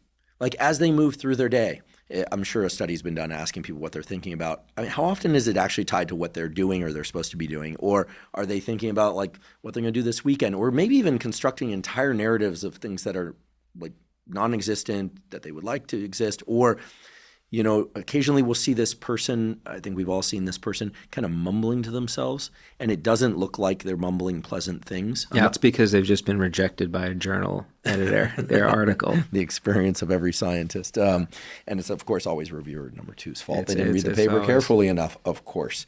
And none of us have ever been reviewer number two. I'm being sarcastic, by the way. We've all been reviewer number two. Little academic inside ball humor there. You know, you'll see somebody mumbling to themselves, and it doesn't look like they're mumbling pleasant things. Yeah, we don't know what they're saying to themselves. Yeah. But I'm guessing that if we tapped them and said, "Hey, what were you mumbling?" I would guess that more than 50% of the time it was kind of frustration with stuff. You kind of see this like the frustrated person. It's a hard thing to observe, actually. Yeah. So people have looked at this, and my memory of this wonderful paper, I think, was published in Science. I think the title was "A Wandering Mind is an Unhappy Mind." And basically the take home from the article was that people spend between, well, if you look at this paper and lots of others like it, what we can deduce is that people spend between 1/2 and 1/3 of their waking hours not focused on the present. So between 1/2 and 1/3 of the time we're drifting away and we're thinking about other things. And this one particular paper linked that process with thinking about things that cause you to feel worse. I think there's huge levels of variability there, though. I think like being lost in thought can be a wonderful experience. I love mind wandering. I think it's one of my strengths. It is the source of idea generation for me. It is also the source of emotion regulation. My sleeping pill, metaphorically speaking, is mental time travel. It's getting away from the present. It is fantasizing about the future, right? Thinking about the good things that could happen, the potentialities, or going into the past and savoring some of the positive things that happen. I'm thinking about, the soccer game where my kids scored goals, or something good happened to someone I know or to me. And that to me is a wonderful way of going to bed. That is mental time travel. It is not being in the moment, which actually raises another really important point that I want to get in there. And I'd love to get your take on this, because in popular culture, we often hear that it's really important to be in the moment. This has emerged as a type of cultural maxim, like be in the now. And this idea is often conveyed so strongly that if you're not in the moment, we sometimes think there's something wrong with us. Like, oh, we got to train our attention to bring it back to the present. Being in the present can be very useful in many contexts. And certainly when we experience chatter, we start worrying about the future or ruminating about the past, refocusing on the present, our breath, a mantra. Yes, lots of data support the utility of that. But I always like to remind people that the human mind evolved to be able to travel in time. And lots of amazing things accompany that process. If I can't go into the past, not only am I not savoring positive experiences which add joy and vitality to my life, I'm also not learning from my screw-ups, which sadly happen to me on a somewhat regular basis. Right? I'm learning from my mistakes by revisiting the past. And if I'm not going into the future, then I'm not planning, I'm not simulating, I'm not fantasizing. So we don't want to shut down mental time travel. I think what we want to learn how to do is how to travel in time in our minds more effectively without that time travel machine breaking down in the past, which is what happens when we get stuck on an experience, or in the future when we just find ourselves fixating on something that we're anxious about. So being in the moment can be good, but it is not the endpoint I think we always want to strive for. To what extent do you think that texting and smartphones, but namely texting, has interfered with sort of time-tested, meaning over hundreds of thousands of years, time-tested mechanisms for us to process our emotions and our thoughts to arrive at better ways of thinking, feeling, being. Nowadays, if you get on a train or a plane or you're in an Uber or you're walking to your car and you have a thought about something, like that grant, that idea, it's so easy to just get into a mode of texting. Yeah. Passive participation, maybe through social media scrolling. Again, not universally bad, but you can go to passive kind of almost semi-dissociative state. Like you're not really in the parking lot anymore. You're half in your phone and half in the parking lot. And texting, polling people around you as opposed to, quote unquote, in the old days where you had to actually grapple through this stuff. As you describe your the tools that you use to deal with chatter and to process information and to work with your thinking and your emotions, you strike me as somebody who has a rich jungle gym of things to play with in there, and a toolkit and an emergency switch if you need it and all that stuff. Whereas most people, I think, just they have their phone. Like, who are you going to call? Who are you going to text? What site are you going to Google search to? It can't be good. Well, it often isn't, but it can be harnessed. And here's the way I think about texting and really how social media and the opportunities it gives us to communicate with others whenever we want, how this has thrown a curveball into the way we manage our own emotions and sometimes inadvertently affect the emotions of not just other people, but groups of people and societies. So when we experience emotions, we are often intensely motivated to share those experiences with others. There's this wonderful research program by a Belgian psychologist by the name of Bernard Ramey, who spent his whole life looking at what do you do when you experience emotions? And he found over many decades of work that you're motivated to verbalize it, to get it out. And there are a couple of reasons for that. We want to relate to other people, get their support, but we also want to usually process it. In the pre-social media era, two things had to happen, typically, to share our emotions. First, you had to find someone to share them with. And typically, in the process of looking for someone, either to find someone face-to-face or via phone, time would pass. Now, what we know about time is that as time proceeds, our emotions in general tend to fade. So there's this wonderful work on the duration of emotional experiences, and our emotional experiences all follow a common trajectory. So something happens in the world or in our mind, we imagine something that is provoking in some way, our emotions get triggered, and then as time goes on, they eventually peter out. And depending on who the person is and what they're dealing with, some people may peak more intensely than others and fade more quickly. Some maybe have shallower peaks and take longer to subside, but they all follow that basic trajectory over time. So let's go back to the pre-social media era, right? So you got to find someone to talk to. And while you're trying to find someone to talk to, time is passing. That's acting to temper our emotions. Now, once you find someone to talk to, either face-to-face or via phone, the moment you start talking, you are now awash in all of this feedback, this emotional feedback, whether it's coming from your face, like you're giving me all sorts of information right now. I would benefit from smiling if you could. There we go. Thank you. I'm just joking for those who are listening. But I'm getting information from you. And if I'm talking to someone on the phone, likewise, I'm getting their vocal tone is expressing to me how they feel. That is also working to constrain how we communicate with others. And it's typically keeping our emotions, I would argue, in check, in balance, in proportion. We're stripping away time with social media, and we're also stripping away that kind of emotional feedback. This enables us to release our emotions in a much more unfiltered way. And I think this is why you often have situations that people are saying things via text or online that they would never say to another person's face or over the phone.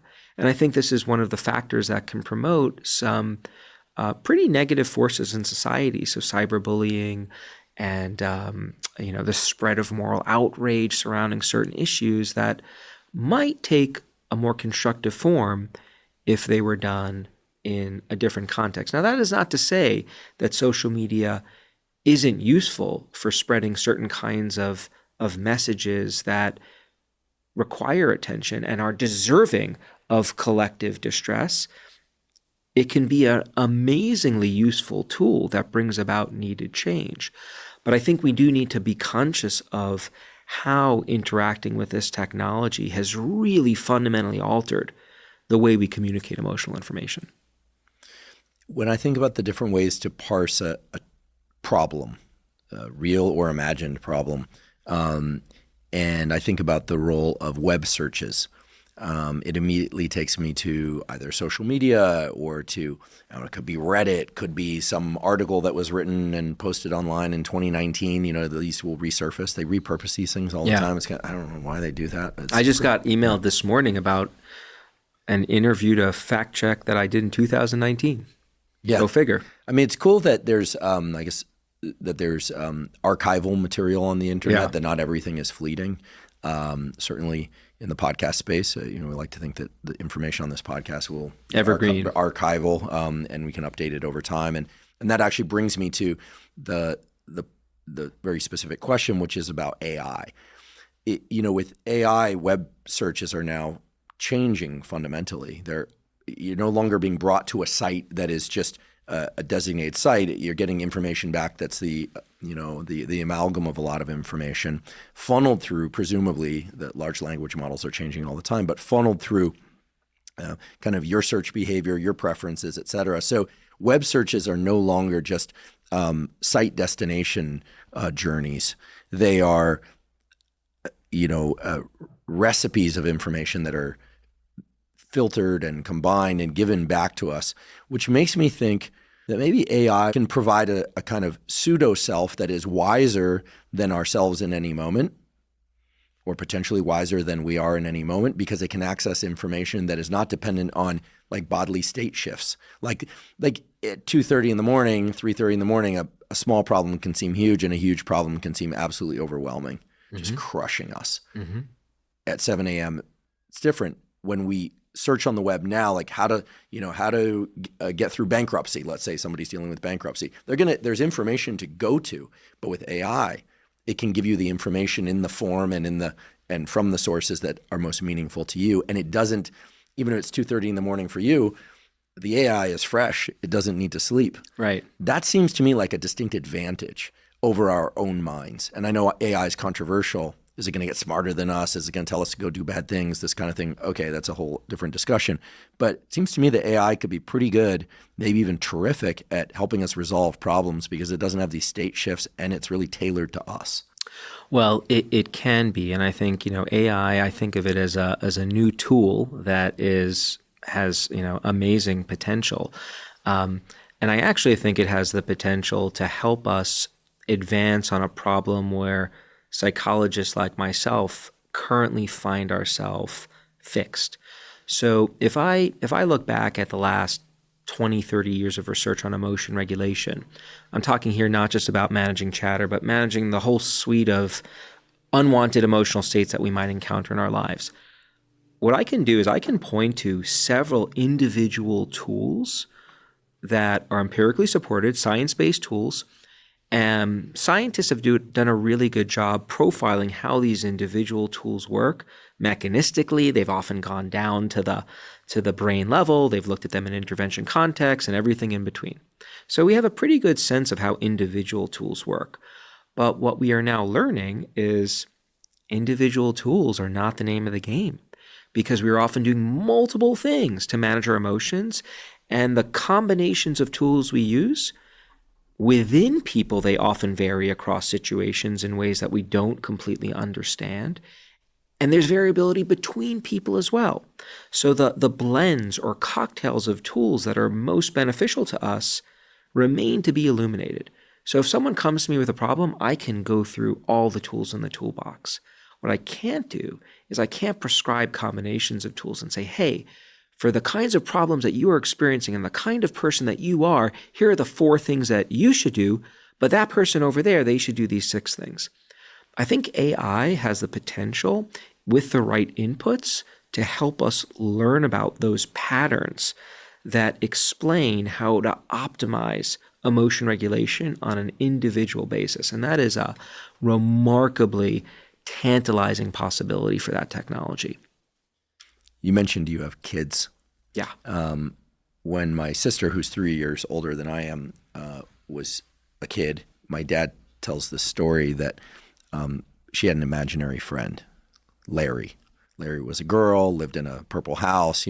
This imaginary friend, Larry, had all the components of a child's mind that was unrestricted by all the barriers of naming and things like that. And my dad said that my sister used to play with Larry in her room for hours, just talking to Larry and with her doll houses and her toys and her things and doing. And then one day, my dad, he loves this story. I don't know why he loves this story in particular, but he was standing outside her door and she was playing with Larry, her imaginary friend, talking to Larry. And then she stopped and turned around and he said, how's Larry? And she said, Larry's dead. And she never talked about Larry again. Like it was this sort of collision between fantasy life and real world. This is how I interpret it. And that was it. Yeah. Larry was done. Yeah. Poor Larry. Poor Larry. Well, maybe it was time. You know, I mean, she was maybe going to be 7 soon and maybe it served her well. So I've always wanted to ask somebody this question. I think you are the person to ask this question. Are imaginary friends common in children? And are imaginary friends the primordial form of our internal dialogue with ourself? Just fascinated by are there some adults who maintain imaginary friends? And and I'll set an additional context, which will be especially relevant to the listeners of this podcast, which was in the very seat that you're sitting. About this time last year, David Goggins was here, and he was talking about how he pushes himself through tremendously hard things. And during that discussion, it became very clear that David has an array of different voices that are all him, but that serve different roles. Yeah. And it was a remarkable thing to hear him articulate that, because to those of us on the outside, we observe it as like one person, but he's constructed an elaborate inner world to be able to equip himself to do the things he does. And I just have to wonder whether or not this whole thing of imaginary friends, provided it doesn't take us into the realm of psychosis and delusion, could actually be useful. Yeah. Isn't it remarkable that this is such a common human experience? And for most people, they never talk about this with anyone else because this is such a private experience. So I often start presentations with a quote from Rafael Nadal, the tennis great, him answering a question about what's the hardest thing that he struggles with. And he says, it's managing the voices plural in my head. And then I go to the audience and I say, hey, what do you do if someone comes up to you at a party and says they're struggling with the voices inside their head, right? Like that is typically warning sign, right? That maybe something is awry here and someone needs support. Yet, this is a very common feature of the human experience that we just never really touch on. So to answer your question, is it common for kids to have imaginary friends and maybe talk to themselves? Yes. I believe this is called the study of pretense. According to one famous Soviet psychologist named Lev Vygotsky, one of the ways self-control is first learned is actually through self-talk. And so what happens is you as a child will hear your parents telling you to do things. Andrew, you should do this or don't do that and sit this way and not that way. And then what children will often do is go off on their own and they will repeat those kinds of messages out loud to themselves. And so if you've ever been around young kids, you've probably seen them talking out loud to themselves or playing with dolls. No, Jimmy shouldn't do this. Jimmy should do that. Some kids do it in the form not of with an actual toy, but they have an imaginary friend in their mind that they are engaging with these different interactions. And what the kids are doing in those contexts, according to this idea, is they're practicing self-control. They are repeating the things, the messages that their caretakers have told to them, right? They are reinforcing it in those ways. And then as time goes on, and your sister demonstrated this, that outer voice becomes our inner voice. And we have the capacity to recruit that inner voice then throughout our lives. But it is interesting that during moments of extreme stress, many people sometimes report actually talking to themselves out loud, right? And there's very little research on this, and a lot of this is anecdotal. But I have, when speaking to a lot of individuals, they say, yeah, sometimes I will actually just start talking to myself out loud. And I thought something was wrong with me. And it's always when I'm struggling with like a major stressor. So if we go back to reviewer number 2, right, in the academic world, I remember once I wrote this invited article, and a reviewer did not say very nice things to me in this response. And I remember just walking. It was so offensive. I remember walking around the neighborhood, and I was saying, "Why don't you say that to my face?" And I was just repeating what they said, and I was rehearsing it. I was getting more and more upset, and then ultimately working through it. But it almost seems like in real moments of stress, we revert back to this very primordial way of regulating ourselves that we first exercised when we were kids, which is this self-talk. And so David has become exceptionally skilled at harnessing different voices, according to you, to manage the challenges that he is facing. I've heard David talk on a number of occasions, and I think there is another important point to bring up here, which is I'm pretty sure that when David is activating different voices, they are not always a very gentle voice that is encouraging him to take it easy and be kind to oneself. Sometimes, yes. And sometimes, this is important, because negative self-talk is often equated with harmful outcomes. Negative emotions are functional when they are activated in the right proportions. Sometimes being firm with yourself can be quite effective. So if I go to when I'm exercising and I'm doing classes sometimes where coaches are telling me to do really painful things, like sometimes I'm pretty tough on myself. I'm channeling my high school wrestling coach who is really hard on me, right? You better like shape up, you can't, wimp out here. That serves a motivating function for me there. So if we're recruiting some negative voices, that isn't bad per se. What is bad is if we start looping. That is what we really want to equate with chatter. It's getting stuck in those thought loops. That's when things get harmful, when those negative emotions are tweaked too intensely or for too long.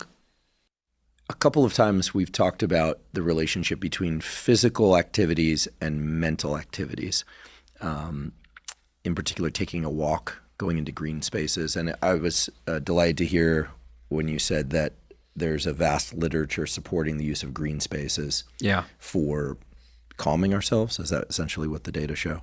Well, it goes a little bit beyond even just calming. So yes, there is data linking going for a walk in a beautiful setting with feeling better. But scientists have actually gone even deeper to understand the various mechanisms through which interacting with green spaces and other kinds of environments can help us. And so there are two major pathways that I often talk about. One is interacting with a green space can be cognitively restorative. So as we talked about earlier, when people get stuck experiencing chatter or other kinds of big emotions, our attention often fixates on the problem at hand. We focus really hard in trying to work through the problem, and that can drain us of our precious attentional resources. Well, when you go for a walk in a safe, natural setting, you're surrounded by interesting cues that capture your attention in a very gentle way. So I'm talking about the flowers and the trees, the scents, the sounds. Our attention often drifts onto those features of our environment. Now, most of us are not doing the equivalent of carrying a magnifying glass and studying the geometrical structure of the leaves and the flowers, right? We're just kind of taking it in. But the surroundings are sufficiently intriguing to capture, to grasp our attention, and that gives us this opportunity to restore that precious commodity. So there's a lot of work showing that going for a walk in a safe, natural setting can be cognitively restorative. That's another feature or another mechanism through which nature exposure can help us.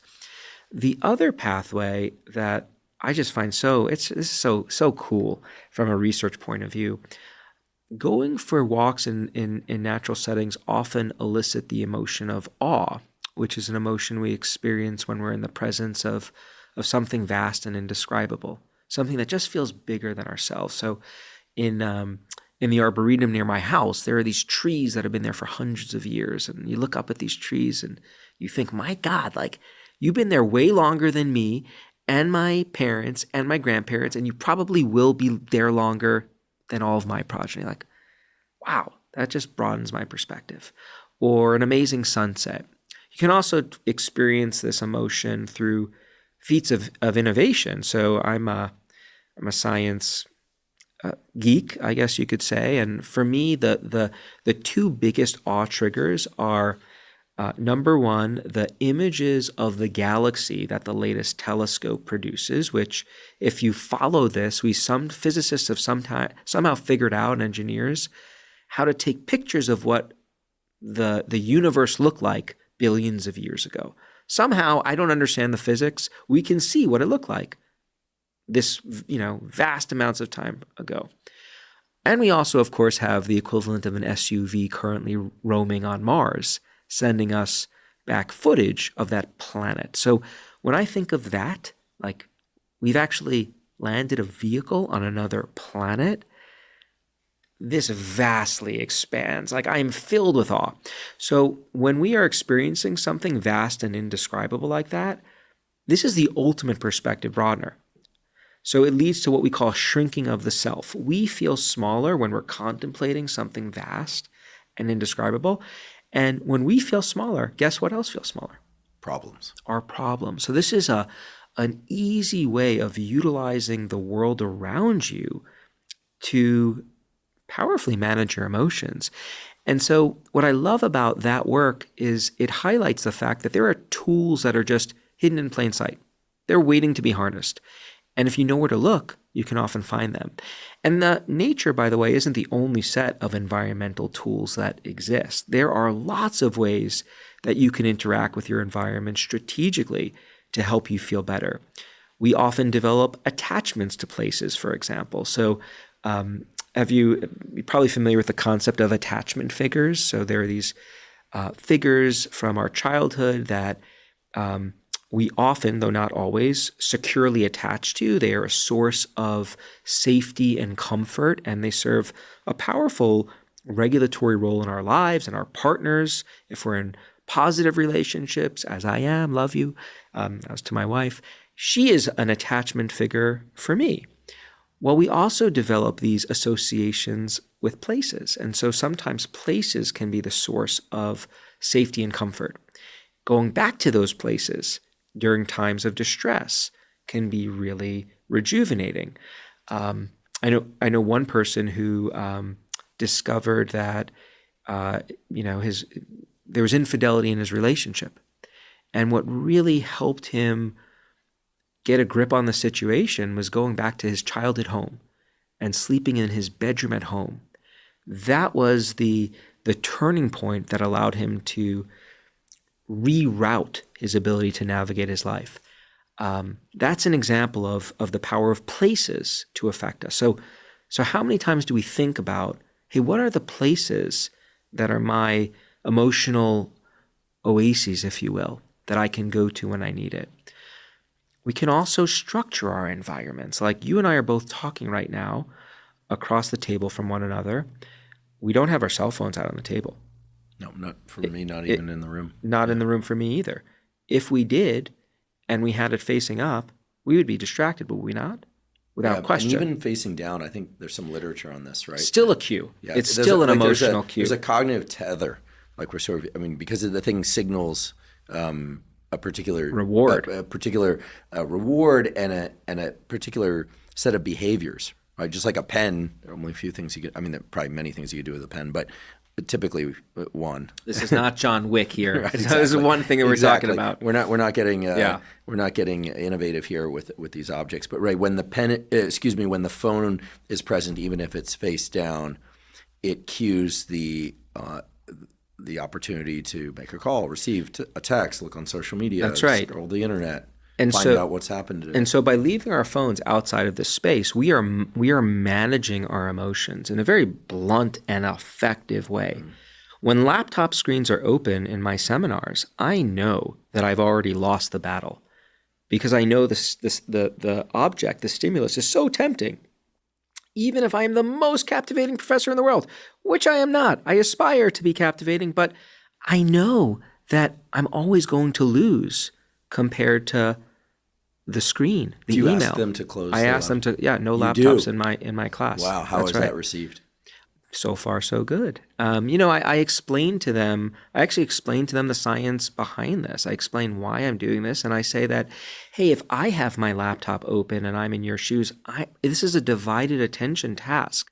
I'm not able to focus as well as if I don't have it open. And in the courses that I teach, it's more about discussion and thinking through things. So they don't really have a need to, type notes for exams, which I think makes it easier for me. But modifying our spaces really strategically, like this is another valuable tool in our toolbox. Like when we have people over for football watching parties, let's say, it's pretty common where I come from in Ann Arbor. And my favorite food in the world is pizza. And we have this wonderful New York City style pizza place in Ann Arbor now. I will order vast amounts of it, much more than we need.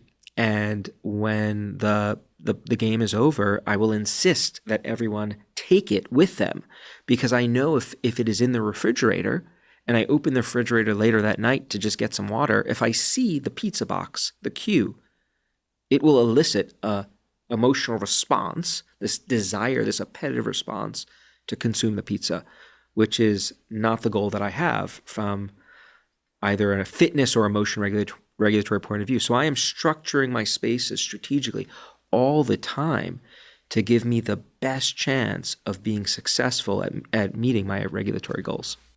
I'm so glad you brought up pizza and New York pizza and the fact that you're from New York. Here's why. And again, I give a personal example only as a template for people to think about themselves. Sure. Either where it matches or doesn't match what I'm about to ask. I love being in nature. I love being up in Yosemite and rural areas and at the coast. I just love being in nature and the quiet of nature. I find my mind slows and my thoughts and my emotions enter a pace that just is very soothing. I also love being in New York City. I was first in New York City when I was about 5 or 6 years old, and I remember telling my dad, who's from another big city, Buenos Aires, I remember telling him, like, I can't believe this exists. Like, can we come back here? And I swore that I would go back as many times as I possibly could. And I love going to New York City. Despite it having many problems, it's still a wonderful city. When I'm in New York, there's tons of activity. There's tons of stimuli. Yeah. And I also find that my mind achieves that slowed pace. Another parallel construction here, and then I'll wage the specific question. I've worked with professors, my postdoc advisor, for instance, and my graduate advisor worked extremely effectively. These are hyper-focused. Unfortunately, both of them have passed, but hyper-focused, brilliant people, truly brilliant. And their offices were a complete disaster. And we'd say, Ben, you need to clean your office. And he would say, no, don't move anything. Otherwise I won't know where anything is. And I'm like, how can you know where anything is? Like it looks like an earthquake hit yesterday. And he goes, don't touch anything. And he could find things in this like dizzyingly messy environment. Yeah. As he was the stereotype of the professor sitting hunched over at his keyboard at 2 a.m. Because at that time I worked really late. You'd go into Ben's office and be like, hey, and organized thinking amidst chaos. Yeah. And the New York example would be the parallel. And at the other extreme, nature also seems to bring this about. So 2 specific questions. Is there a continuum of, let's say, daytime, let's forget about middle of the night, of daytime kind of default levels of chatter? I think of this as kind of RPM in a car. Like how is the car idling? Like when you turn on the car, you just sit there. Like if the transmission's working well and everything's working well, it's like, hums at a nice, it's not redlining. Yeah. Some people seem to be redlining all the time. Yeah. And they calm down in cluttered environments. So how much do we have a kind of a set point, a chatter set point assuming everything else equal, well rested, et cetera, et cetera. And then why is it that external environment matching our internal chatter somehow like can adjust that internal set point, it seems? I realize this is very abstract, but for me, it's very useful to think about where my mind goes into its most pleasant and effective states. Yeah. Your example of your advisors resonates so strongly with myself. Is your office a mess? Well, it entirely depends on my mental state. And prior to really getting involved in this space, I had no insight into why sometimes my office was a total mess and sometimes it is spick and span, unbelievably organized and clean. And so let me share with you some of the research in the space because I think it'll bear on this question you're asking. A lot of people find that when they are experiencing chatter, they reflexively start organizing their spaces. So I'm a great example of this. My entire life, if we called my mother up right now, please let's not do it, but if we did, she could attest to the fact that there would always be a trail of towels and clothing from the bathroom to my bedroom and all over the place. And my office is similar, piles of papers and books. And that's when life is good. I'm kind of free flowing. I'm getting in there. I'm being creative. I'm generating ideas, and I'm not really worried about everything around me. In fact, I'm really good at typically like tuning out my surroundings to focus in on the task at hand. I could work in a coffee shop. I could work almost anywhere, and I love it. When I'm experiencing chatter, though, and this is true from the time I was little, I would always start putting things away. I would always start organizing things, making them nice and tidy. My office is always spotless. Sometimes I even take it further presently. When I'm experiencing chatter, I clean up my office, then I go into the kitchen and I make sure that's nice and tidy. And if it's really bad, like I'll clean up my kids' rooms and things like that. This is a very common experience. When you're experiencing chatter, you don't feel like you are in control. You're not in the driver's seat. The thoughts and feelings are taking over and they're pushing you in directions and into places that you don't want to be. It's an aversive state and it's chronically activated for a lot of people. Human beings, in general, we crave control. We like to know that the world is orderly and predictable. There's survival value that communicates to us, right? If we know things are certain and proceeding in a predictable way. Creating order around us compensates for the lack of order and control we feel inside. It's called compensatory control. And this is the explanation that is often provided for why so many of us augment our spaces to counteract, in this case, our emotional state. And so I don't know if that perfectly answers your question, but it for me highlights the way that we are tightly tethered to our surroundings in some circumstances.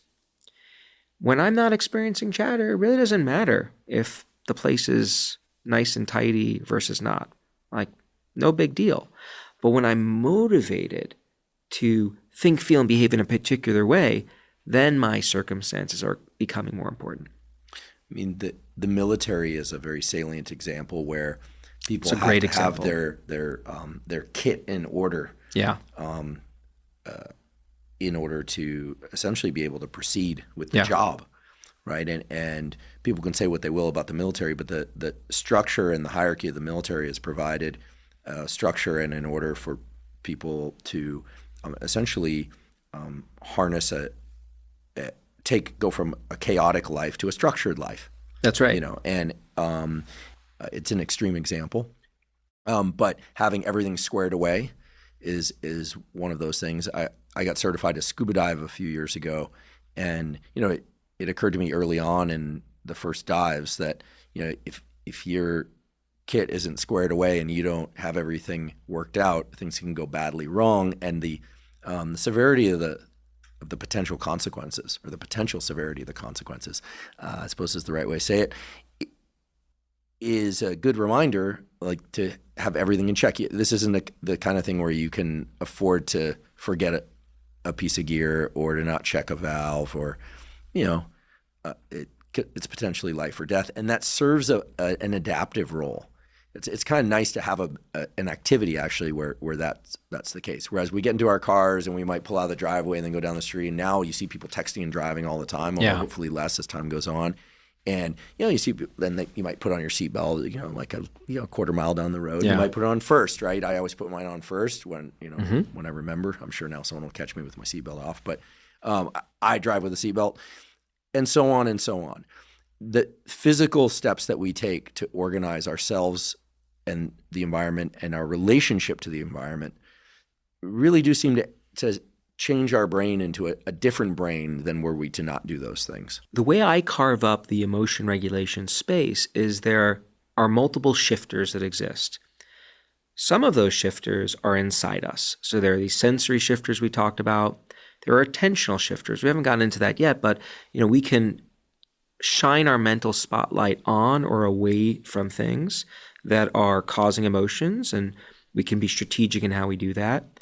There are perspective shifters, the way we think about our circumstances, reframing, distancing. Those are all on the inside. But then there are also shifters that exist outside of us in our relationships, how other people can push our emotions in different directions. Sometimes other people can be amazing assets, sometimes tremendous liabilities.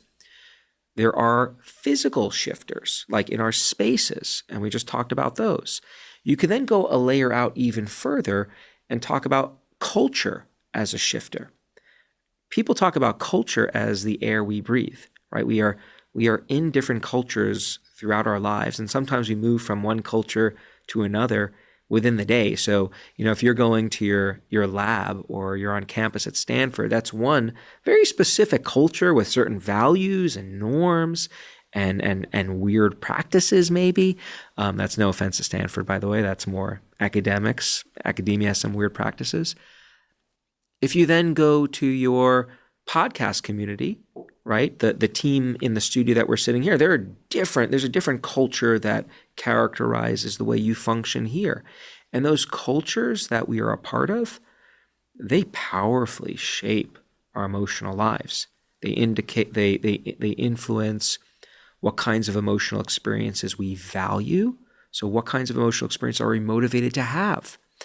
They give us practices, rituals to meet those emotion regulatory goals that we have as well. So that's another kind of influence that I don't think we often think about, but that is really quite powerful.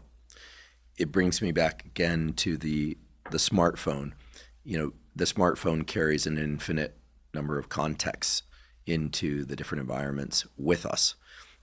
So we're on the train, but we could be paying attention to something overseas. And I was on the plane this morning, and I just marveled at the number of screens on this, frankly, very densely packed plane. It was like probably fourth grade when a kid brought in a little mini TV. Mm-hmm. And I remember thinking, oh my goodness, that's like a mini TV. It looked kind of like a walkie-talkie, and the resolution was terrible. And of course, it was all black and white. They had color TVs, by the way, when I was young. It just hadn't made it to the mini TV. And we were basically walking around with little mini TVs all day. Yeah. With near infinite number of channels, combined with texting, sharing. I mean, it's wild. Remarkable. It's science fiction. If we were to turn back the clock to when we were kids, to think about what we have in our pockets right now or on our wrists, or some people, the glasses that they are wearing, we probably wouldn't have believed that this was possible when we were kids. I agree. And I'm just struck by the fact that our brains can adapt to this. But I do think that most people probably wonder about, what's the optimal way to live? And the word optimal gets people a little triggered sometimes, believe it or not. I'm not talking about what puts people into their best performance mode or this or that. I'm not talking about biohacking. I'm referring to, there's an age-old question, what is a good life? And that's a completely different podcast that we should probably do at some point. But it probably involves being able to pay attention to things and be present, but also let one's mind drift and be socially present and have relationships and on and on. Do you think that we are, in fact, more challenged nowadays in the default mode of so many contexts arriving with us in our pocket? when we arrive in a situation, like you said, if I come to the studio, as long as my phone's face down or away from me, I'm in the studio. Otherwise, I brought the whole world with me. Yeah, this is a question that comes up quite a bit, and it's a really hard one to answer because we haven't, of course, been tracking people's chatter and emotion dysregulation levels over the centuries. I think it's absolutely true that we now have new forms of technology that are perennially now presenting us with challenges that we need to figure out how to overcome, but they are also providing us with opportunities. So to be clear, I think social media and technology can and does do a lot of harm, and I think it can and does do a lot of good for us as well. And the real challenge we face right now is figuring out how to navigate those digital technological landscapes. And I think we probably jumped into them without a user guide too quickly. And we're only learning now, 15 years later, or whatever the number is, that was the case. But I don't know that well, I'll speak for myself. I think net positive, there's a lot of good that has come from these technologies. If we think back centuries ago, it's not clear to me that the world wasn't a challenging place either. I mean, we used to get into fights and pull swords, and there was huge, people would invade readily if you go back further, and there was the threat of illness, and, we weren't living nearly as long. And so I think it's easy to also forget just how far we have come as a species. But, and this is, I think, a really important but, and I think about this often, the issues that we are talking about today on this podcast, this question of how we manage our emotional lives, this is a question that we have been struggling with likely for as long as we have been roaming the planet in our current form. Because humans have constantly been evolving new technologies. We've always been challenged by circumstances. And those circumstances are constantly evolving, providing new threats to us that now we need to learn how to manage. When I was digging deep into the history of emotion regulation for Shift, I couldn't believe it that when I look back at the first surgical tool ever developed, you know what that is? Trephining. So trephination. Tell everyone who's listening what that involved. Trephining is where you bore a hole through the skull in order to let out some volume of fluid. Or remove brain. Or if we go back 8,000 to 10,000 years ago when this technology was first cutting edge, right? Like the new iPhone of the times, trephination. For spirits. For maybe spirits, right? So one of the reasons it was believed to be used was to allow the evil spirits to escape that are maybe causing tremendous emotion dysregulation. So that was a cutting edge tool at one moment in time that we used to manage our emotions. Then let's jump into the mental time travel machine, or just the time travel machine, and go to the late 1940s, where there was another major spike on the emotion regulation innovation timeline. You know where I'm going with this? Pun intended. I'm guessing you're talking about the lobotomy. That's right. The frontal lobotomy. A Portuguese physician develops the lobotomy. I think it was initially called the leucotomy. Essentially, making some holes in your frontal cortex. Going up through the orbit of the eye. Through the eye. Sweeping it back and forth. This was not just an outpatient surgery, but a mobile surgery. That's right. Arrive to people's homes. I think, I could be wrong, but I think a Nobel Prize was given for the lobotomy. Well, there you go. That's the relieved anxiety. Unfortunately, it relieved a lot of other things. Many other things as well. Relieved people's interest in pursuing lots of. It caused major dysfunction. And to be clear, this is not an advocated emotion regulation intervention. No, it hasn't been for a while. Well, that's why I said don't box. Prefrontal cortical damage is a common feature of people with getting hit over and over. Or even, I don't know if this is true, someone needs to check, but I do hear that sadly, some soccer players who head the ball a lot deal with some frontal cortical related dementia type stuff. I'm guessing that's probably related to some genetic susceptibility, because at least to me, the soccer ball is not very hard. It's not like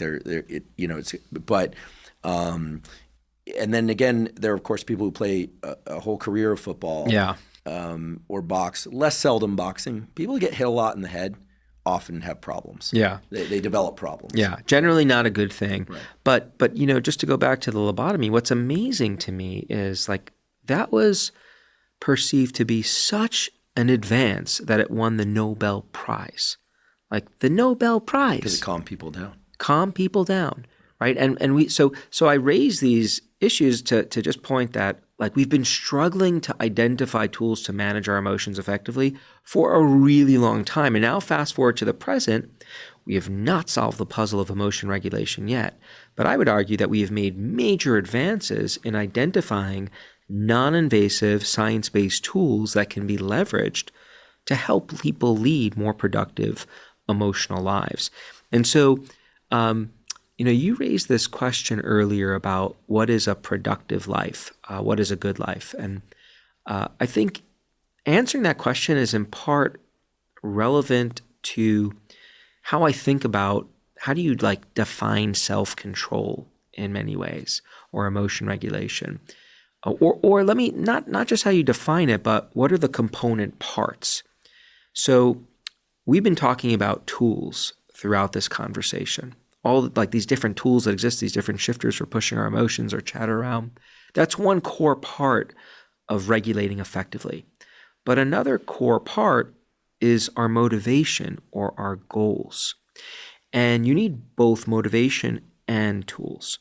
So I can know about all the tools on the planet that scientists have discovered. If I'm not motivated to manage my emotions, I'm not going to use those tools. If, on the other hand, I am highly motivated to regulate my emotions, but I don't know what the tools are, I'm not going to be that effective, and I may, in fact, do some bad things, right? I may use unhealthy tools, substances that really can very powerfully, substance abuse I'm talking about, that can modulate my emotions, but has some negative consequences. So it's about what are my goals for me, for my emotional life? And do I possess the tools that allow me to accomplish those goals? I think that is a formula for the good life. Hey, here are the goals that I have. And if these are healthy, productive goals and I have the means to achieve them, that should bring me a sense of satisfaction. Sometimes our goals, of course, aren't optimal, and we use that maybe controversial word, but we do change our goals throughout our life. But it's about finding the right set of goals for us as individuals and then identifying the tools that we can use to bring those goals to fruition. Yeah, in keeping with this historical arc of the tools that humans have used to try and regulate emotion, you mentioned trephining, frontal lobotomy.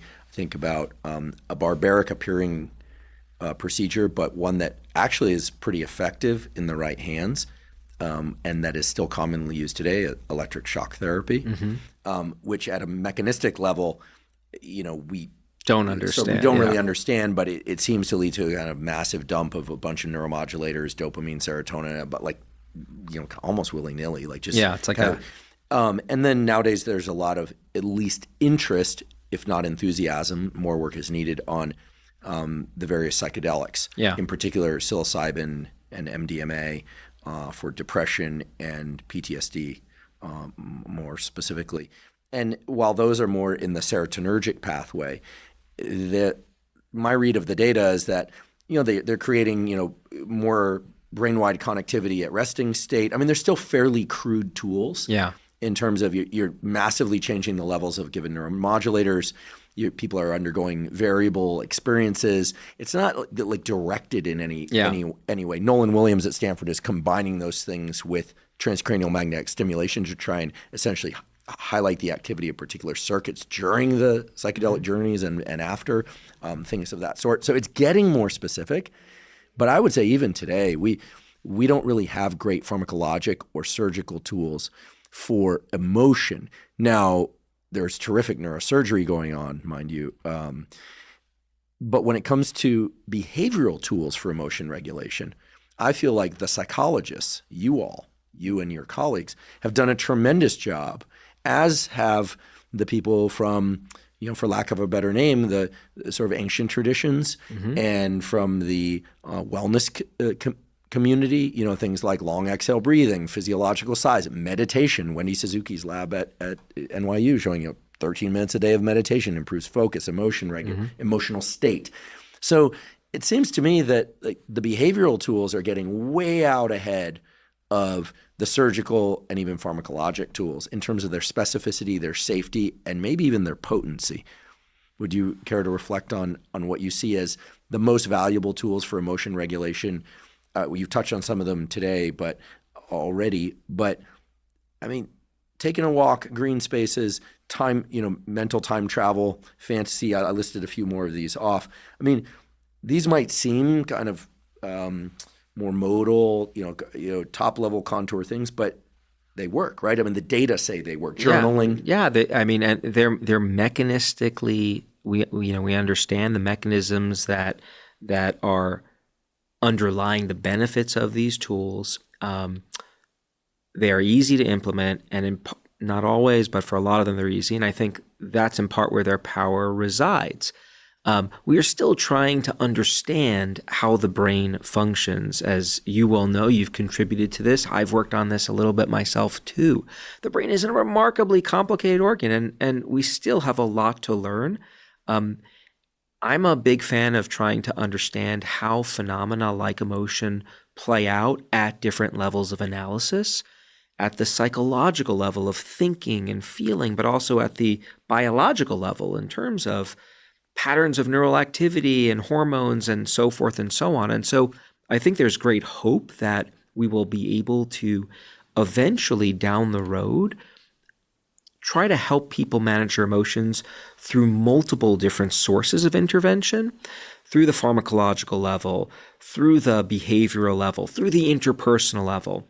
But it's a messy, messy space right now. And I think one of the big problems is, and this is in part gets to bigger questions about science and how science is done, it can be hard to cross levels of analysis. And there are multiple practical constraints that become active here. So having the large enough samples and the right collaborators to look at how different kinds of interventions interact with one another, work in different populations. And so we tend not to do those more complicated designs because they're a lot harder to do. They take a ton more money, a ton more time and effort. And oftentimes scientists are on timelines and there are incentive structures that guide the kind of work that they do. But big picture, down the road, I think the big questions are about how do these different kinds of interventions interact with one another. The good news is, though, that for any person who is watching or listening who's motivated to manage their emotions right now, there are many things you can do to start. And it begins, step one, learning about what these tools are, and then starting this process of experimenting with the tools.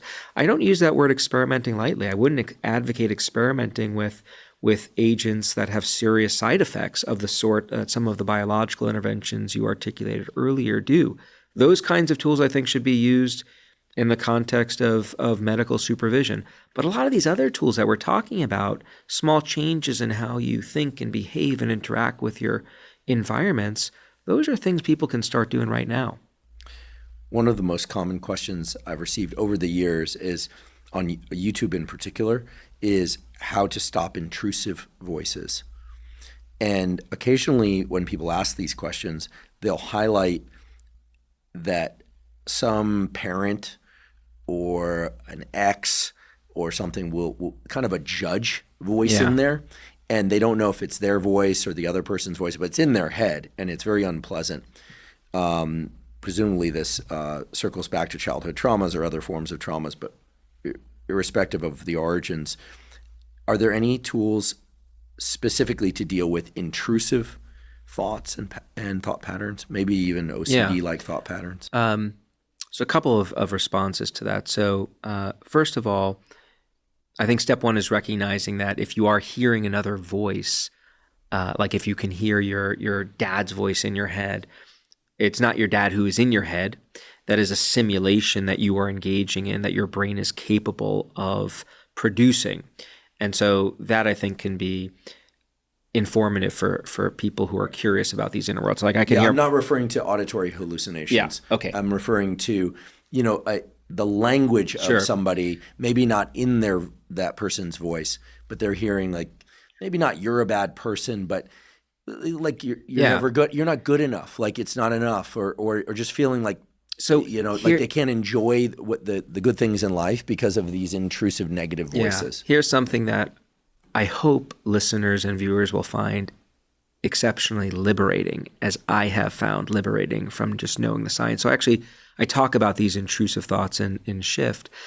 They are incredibly normative. And so there's research which looks at like, how frequently have you experienced an intrusive thought over the past week or month or 2 months? The proportion of people who experience these dark thoughts is exceptionally high.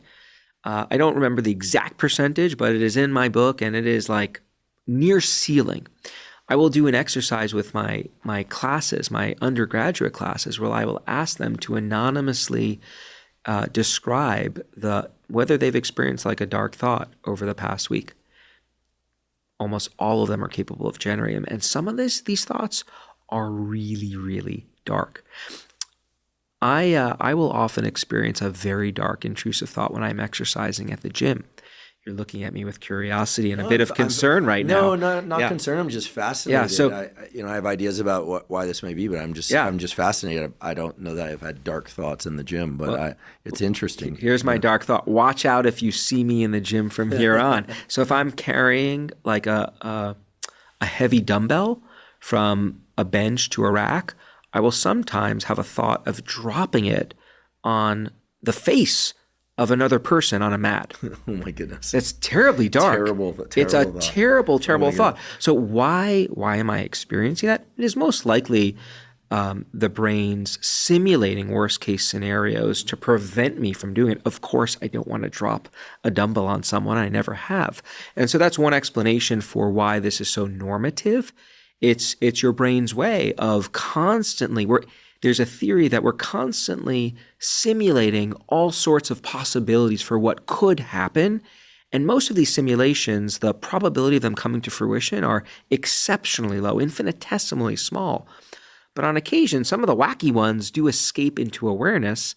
And that's when we get the dark thought about harming someone or doing something illegal in a pretty aggressive, egregious way, or in my case, dropping the dumbbell on, the person stretching on their face.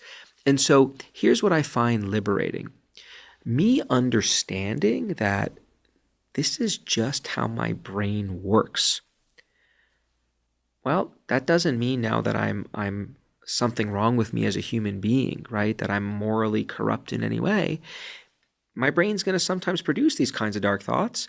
I'm not going to act on them. And as long as I'm not acting on them, it's all good. It's almost like when people learn about the physiological response to anxiety, before they know what is happening, that can often be an incredibly distressing experience. Like all of a sudden, your stomach is churning, your palms are sweating. But in research, which shows like if you communicate to people, hey, this is just your body preparing yourselves to adaptively respond to this uncertain circumstance you face, all of a sudden you are totally flipping the frame. And now I'm a Lamborghini, right? I am rising to the occasion. My body's doing what it should be doing to allow me to excel here. That's the kind of flip that I think understanding the frequency and origins of intrusive thoughts can have for folks. So step one is just recognizing if you experience intrusive thoughts at times. Again, welcome to the human condition. It's a little blip in how our brain operates. But a lot of these tools have also been shown to be useful for nipping repetitive thinking in the bud. So when you're curtailing chatter, you are also curtailing the likelihood of perseverating. The reason why we often perseverate on problems we're experiencing is we're highly motivated to make sense of these circumstances so we can move on with our lives. And our brain, this wonderful problem-solving organ that we possess, it just keeps churning until we solve that problem. And that's surfacing all sorts of related thoughts here and there until you get there. And so when you solve the problem, those thoughts tend to subside too. I have two points, both of which are essentially questions. I think it's relatively common for people when they go to a bridge or a dam or something something very high with the potential for essentially a fatal fall, were they to jump off, to have the thought, what keeps me from jumping off? Yeah. When in fact they absolutely don't want to jump off. Absolutely. And it seems like it's another example of it's registering the danger and the severity of the consequences. It also, I realize, helps us understand the level of risk. That's right. I think Alex Honnold, who famously free soloed El Cap, a remarkable movie, by the way, just along the lines of what we're talking about. The way the movie is constructed, and I think Jimmy Chin and colleagues who made that movie did such an incredible job, not just with the cinematography, but he survives from the very beginning of the movie, and yet it's terrifying to watch the whole thing. And it's kind of a hour, 45-minute expedition of exactly what we're talking about.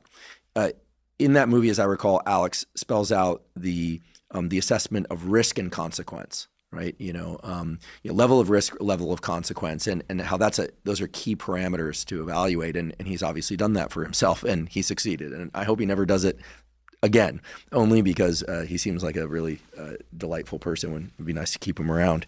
And he's doing other important work now. But the point being that I think it's a very natural thing to evaluate risk and consequence in a way that, quote unquote, feels dark. Yeah. But it's actually highly adaptive through the lens that we're talking about it. So that's one point. Well, just to that point, if I can interject. So just to normalize this further for folks. So my family is very special to me, as it is to most people. When my first daughter was born, we used to live in this house that had this, on the second floor, there was I don't know if you'd describe it as an overpass, but it was open to the floor beneath. And I remember having these intrusive thoughts of, at night when we'd have to bring my daughter into the bedroom to feed her or change her diaper or whatever, I would have these thoughts of carrying her and then dropping her over into the, and splat, like not pleasant thoughts to experience in the middle of the night. It speaks to this point that you are raising. That was likely my mind's way of homing in on a really, really important issue in my life that I want to make sure never, ever, ever happens. It is not an indication that I'm morally corrupt or incredibly dark person. It's how my brain is operating. So, yeah, you're assessing risk and consequence in an adaptive way. It's fascinating to think about. The second comment / question I'd love your thoughts on is, I had this bulldog. I talk about him all the time, this bulldog mastiff. And he had one default behavior that if he couldn't engage in it would create anxiety in him. And that was he liked to chew. Right? He liked to gnaw on things. As a puppy, he actually would teeth on bricks in the backyard. I was like, oh my goodness, it looks so painful to me. Ouch. Sometimes he Sharpening his teeth. Bite through a lip. The bulldog, part of their phenotype is that a lot of the pain receptors have been bred out of their face. And so and I just think, oh my goodness, I go out there and I was like distraught at how much pain he must be causing himself. It was obviously less than I perceived. But nonetheless, this gnawing behavior was so, you could just see it. It gave him such pleasure, right? You give him something to chew on, and you could just see the anxiety dissolve out of him. I've known a number of people that are fairly high intensity in terms of they speak fast, they high density of thought, information, et cetera, at least outwardly, who claim that they have got sort of a high RPM internally. And I vary, depending on time of day and time of year on this, but I'd place myself more or less into that category. Engaging in an activity that harnesses my full attention, perhaps we could call it flow, but nonetheless, engaging in an activity that harnesses my full attention feels to me so unbelievably satisfying. Yeah. So unbelievably satisfying. I think it's for two reasons. One is the benefits of doing those activities, studying, learning, podcasting, doing research, connecting with someone in a really directed way, like getting into that tunnel with them as we're doing now. there's a positive feature, and then there's also the removal of a negative, like that those RPM are not humming in the background. And I think for a lot of people, like ultra runners, and I know a lot of former addicts that start running marathons and get sober and stay sober. Yeah. It's remarkable how physical activity or cognitive activity can kind of take us into that plane of focus that both makes us productive, makes us fitter, but also relieves this inner voice. It kind of lets the tension out the same way that I observed Costello letting the tension out through gnawing on these bricks or rawhides or whatever it was. And so my question is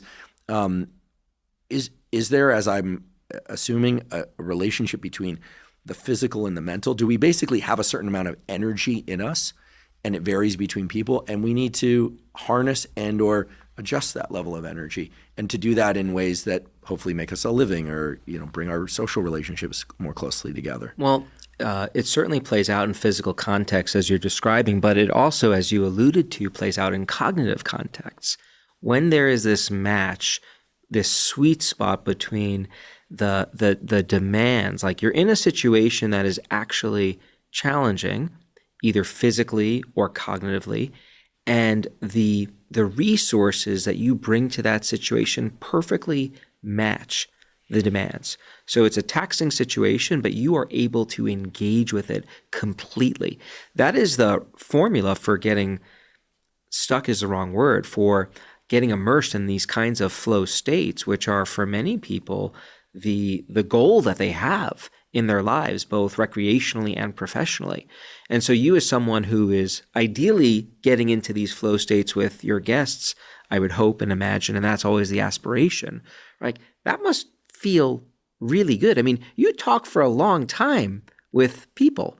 Does it feel like a long time when you're having those conversations? No, time perception completely changes. And when I do this for 2 or 3 hours a week, and then when we do a solo episode, sometimes the recording's longest ever yet is 11 hours, edited down. But those can be anywhere from 90 minutes to 4 hours, or a live event. And I couldn't tell you.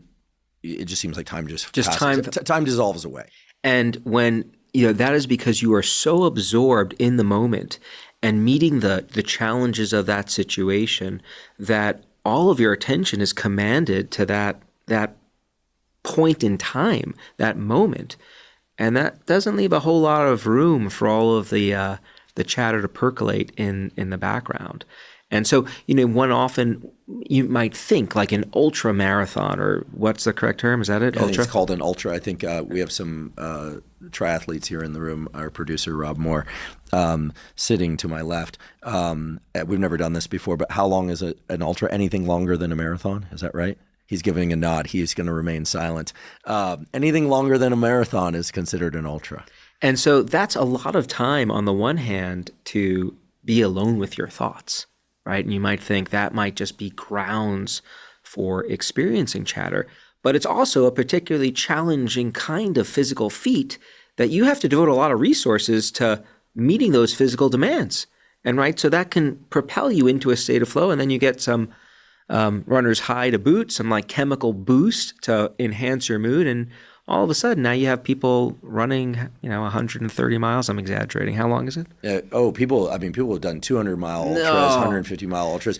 We have a friend, again, my producer Rob Moore and I have a friend, Ken Rideout, who does these sorts of races in the Gobi Desert. He did it without any prior training in the desert, then won. I mean, these, Ken in particular, I'm thinking about right now, he's a very high energy guy. I would be concerned about Ken and his family, not their safety, but their sanity, if Ken didn't run that much, because he needs to burn it off. He just has that much energy. And the whole concept of energy is something that I'm getting more and more interested in. As we age, we tend to have less energy. What is that? Is it mitochondrial density and function? Probably. But what we're talking about here is a sort of cognitive velocity. Mm-hmm. It's not an official term, but it's one that I'm using more and more nowadays. Yeah, that's a good one. People should try this. I'm curious, have you ever done this? You sit down to read a page of a book, trying to remember the information. Maybe it's technical, maybe it's not. And then you flip the page and you try and read a page of the very same book a little bit faster than you're comfortable while trying to retain the information. And I find that there's this like sweet spot for reading where kind of like there's a sweet spot for running where going a little faster sometimes actually feels like it requires less effort. Yeah. Well, it's interesting that you say that because I actually engage in that exercise quite frequently. So, I'm constantly reading for my job, right? If I'm not reading journal articles, I'm reading books for, research that I'm doing, writing books. And the way I do it is often through an audio form, and I will put the speed rate up to 2x. I'll often go as high as I can go on the app. And I can retain a huge amount of information going that fast, but it does require that I'm very vigilant. I'm really carefully attending to that audiobook when I'm moving at that speed. And so it's not what I would do on vacation when I'm trying to consume a book or information for fun. There I just want to kind of just gently go, let the paragraphs, kind of pass my gaze and take it in slowly and almost even savor the words on the page. But in other contexts, I do channel up the velocity, and it can be incredibly engaging. It can also be depleting. So when you have conversations that really you find immensely rewarding, and cognitive velocity, and I love that term, is a 10 out of 10. When you're done, do you ever find it a little tiring? Not immediately, but my personal challenge in life is I don't transition states very well. Yeah. So it takes me a little while to drop into a state, but then I stay there. So I'll come out of here still thinking about and talking about this to myself or with others for a fair amount of time, maybe on the order of half an hour to hours. Yeah. I've learned this about myself over the years. It's very effective for science and for certain things, less effective for other areas of life. I've learned ways to transition faster.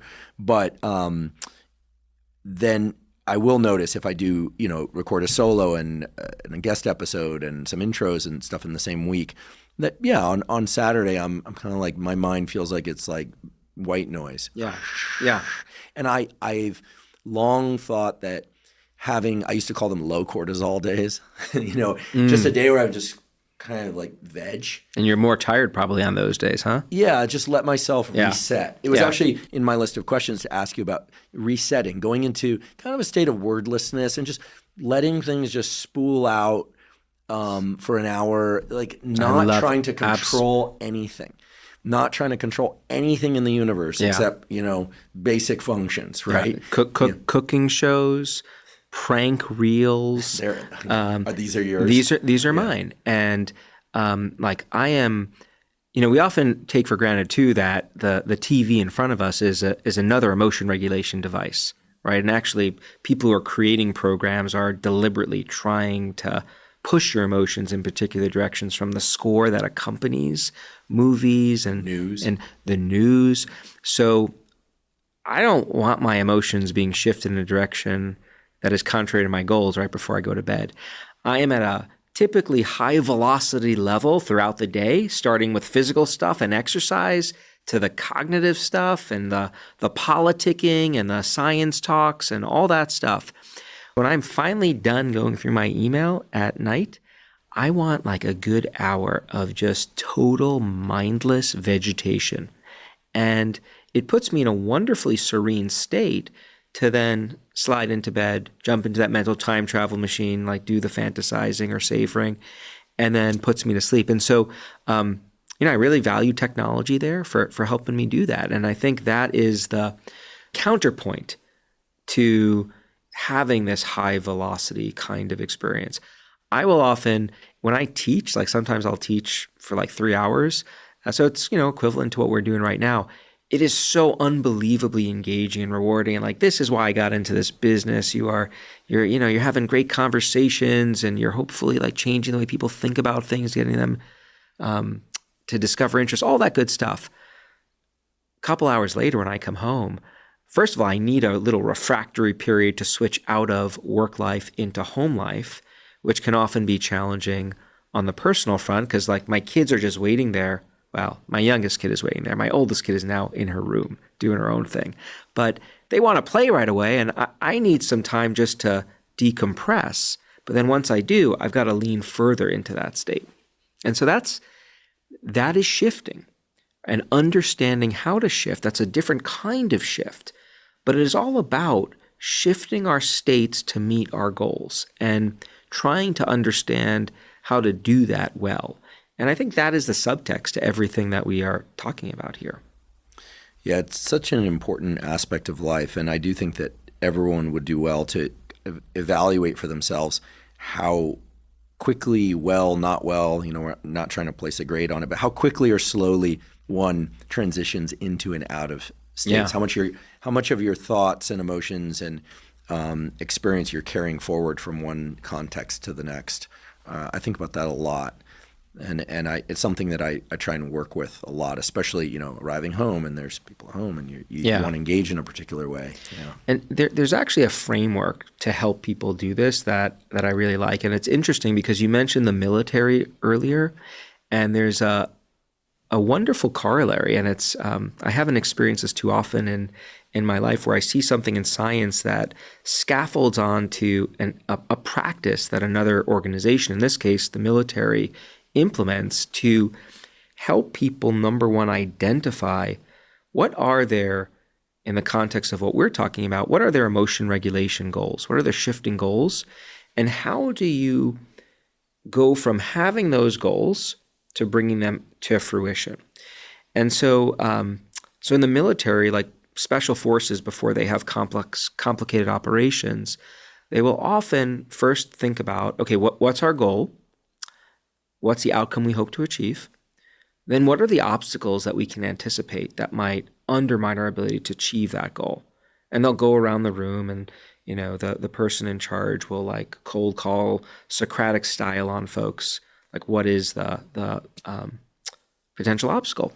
And then for every obstacle that they identify, they come up with a very specific, if this happens, then we will do this. And they have multiple if-then plans for each of those different obstacles. So if we go back to the research landscape, there's a technique called WOOP. Have you ever heard of this?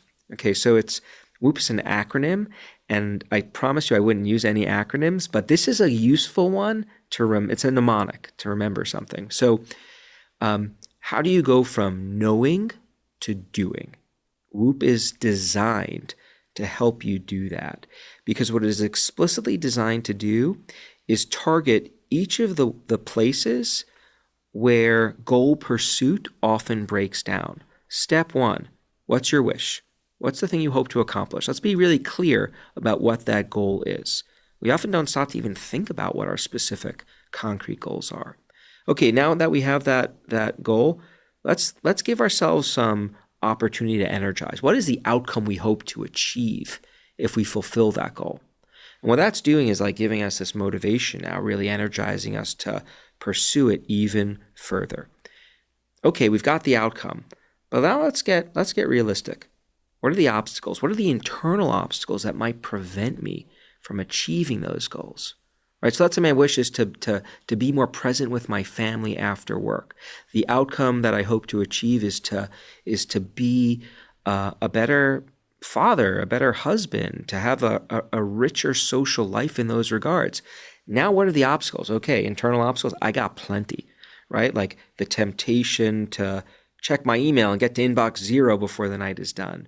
Or I love my science and I also want to do some of that work.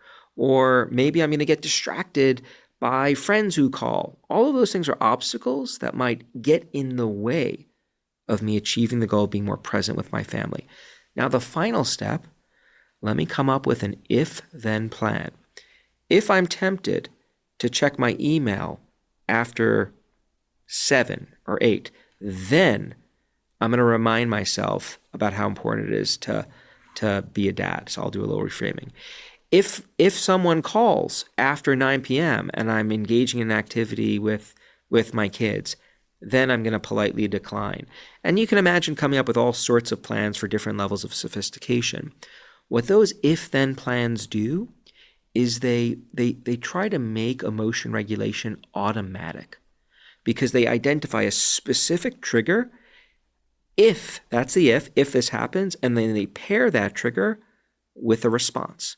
If then, you rehearse that.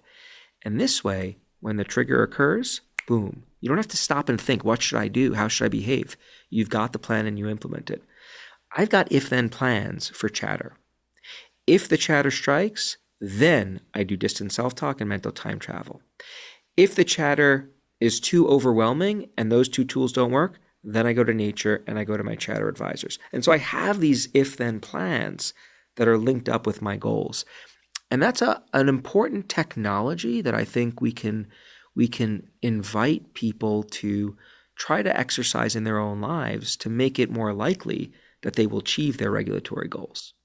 I love it. So WOOP, spelled W-O-O-P, the W, if I have this correct, is what's the goal? What's your wish? What's your wish?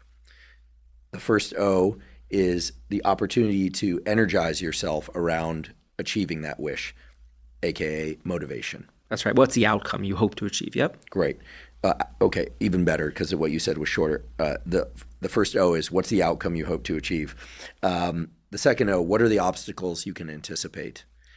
That's right. And in the research space, it's mostly been personal obstacles, but you can generalize out as, the Navy SEALs do, as an example. That's the branch of the military I was referring to that essentially uses a similar kind of framework to, now you have me self-conscious about using the word optimize, to optimize the way they respond to missions and challenges.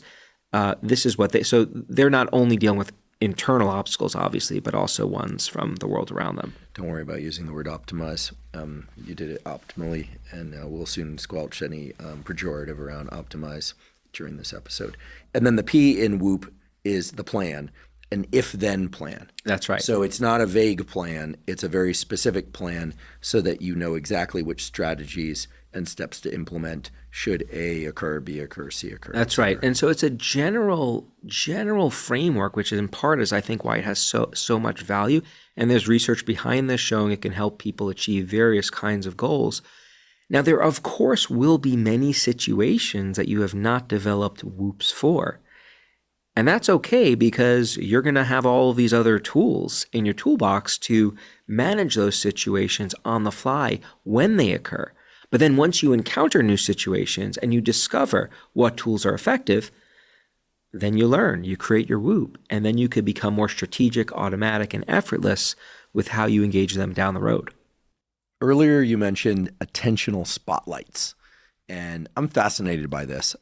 I know that most people hear that we can't multitask, but primates, again, of which we are, old world primates in particular, can do covert attention. If I were not completely focused on you, I could focus an attentional spotlight on you and your voice and pay attention to you, but I could also monitor components of the room. Yeah. I can merge those spotlights. Mm-hmm. I can divorce those spotlights. That's right. But it's very hard to generate three kind of compatible attentional spotlights at once. It seems like we kind of have two. Yeah. Maybe some people can manage three, but I'm betting most people can't manage more than three.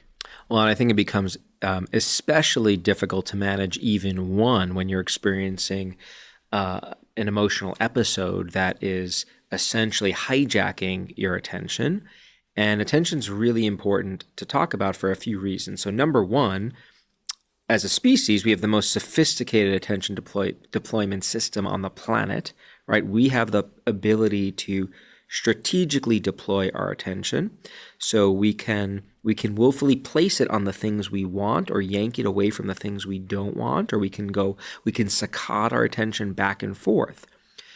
When it comes to emotion, though, we are often taught certain maxims about how to deploy our attention that I think can sometimes be problematic because they fall into the category of prescriptive advice about magic pills. So often we hear, for example, that when it comes to chatter or really big emotions, things that you're anxious about or fearful, you should not avoid the problem. You should focus on it.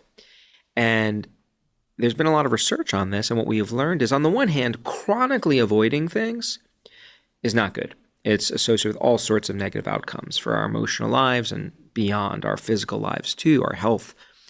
But oftentimes, the signature for adaptively coping with emotional curveballs is being able to focus on the problem at hand, deploy your attention elsewhere, take a break, and then come back to it. And so this was a question actually I learned from my grandmother inadvertently. My grandmother was this very interesting woman who grew up in Poland during World War II, had her entire family slaughtered during the war. One of these kind of devastating experiences, lived in the forest for years, back and forth, all this terrible stuff, family massacred and so forth. And growing up, she made it out of the war, moved to the States. I remember being just so exceptionally curious about what she experienced and how she was able to overcome it. And whenever I would ask her questions about this, she would always say, don't ask me why or what happened. Why is a crooked letter? That was a phrase she would use, which was really interesting because she didn't speak English very well at all, heavily accented language, but she'd mastered this curious idiom, right? Like, why is a crooked letter? In other words, nothing good comes from dredging up the past or really trying to understand things. Your life is awesome. You're in a safe place. You have a loving family. Just enjoy life. So she's trying to shelter me. So she, for most of the time that I would know her during the year, she would never focus on this horrific event that she experienced, except one day a year, there would be this Remembrance Day, and we'd all pile into a synagogue and we'd talk about, or I would listen to them talk about their experiences, and the emotions would come out. So she would dose her exposure to the emotional information. Turns out what she was doing is she was being strategic in how she deployed her attention. She was focusing on the emotional issue at times when it was productive for her, but at other times when it didn't serve her well, she occupied her attention with other kinds of thoughts and experiences. And a large literature is now beginning to emerge which shows that this capacity to be flexible in how we wield our attention when it comes to sources of emotional struggles can be a really, really useful asset. And so I think it's important to remind folks that these blunt prescriptions to always approach a problem or always avoid it, they aren't always true. And that often the magic that surrounds emotion regulation, I mean the magic not supernaturally, but the beauty surrounding it, is in being really facile in how we can deploy our attention. Really appreciate you sharing that personal anecdote. I've long struggled with the fact that so many of the sayings that we're fed, absence makes the heart grow fonder.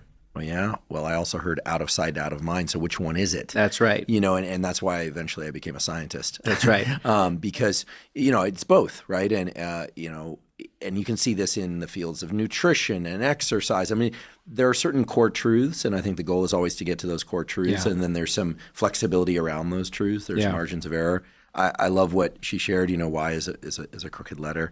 It reminds me of the Bob Dylan "Don't Look Back." You know? I mean, these are profound questions. Yeah. Right. Like, how much of our consciousness should we use to enforce that we don't spend time thinking about the past and therefore miss out on the present and creating a best possible future, and yet we don't want elements from the past to kind of ferret into our psyche and then show up in ways that are destructive. So it's a complicated dance. Oh, our emotional lives are anything but straightforward, but we do have guideposts to steer us in how we deploy our attention. And so a couple of common heuristics that I like to use and describe to folks is, so let's say something bad happens and you divert your attention away.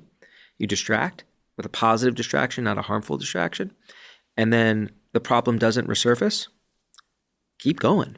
You don't have to go back in time. I experienced some friction sometimes with my dad around this issue. So my parents were divorced, and I dealt with the baggage surrounding that experience earlier in my life. And when I think about it now, I don't get upset. I understand why it happened.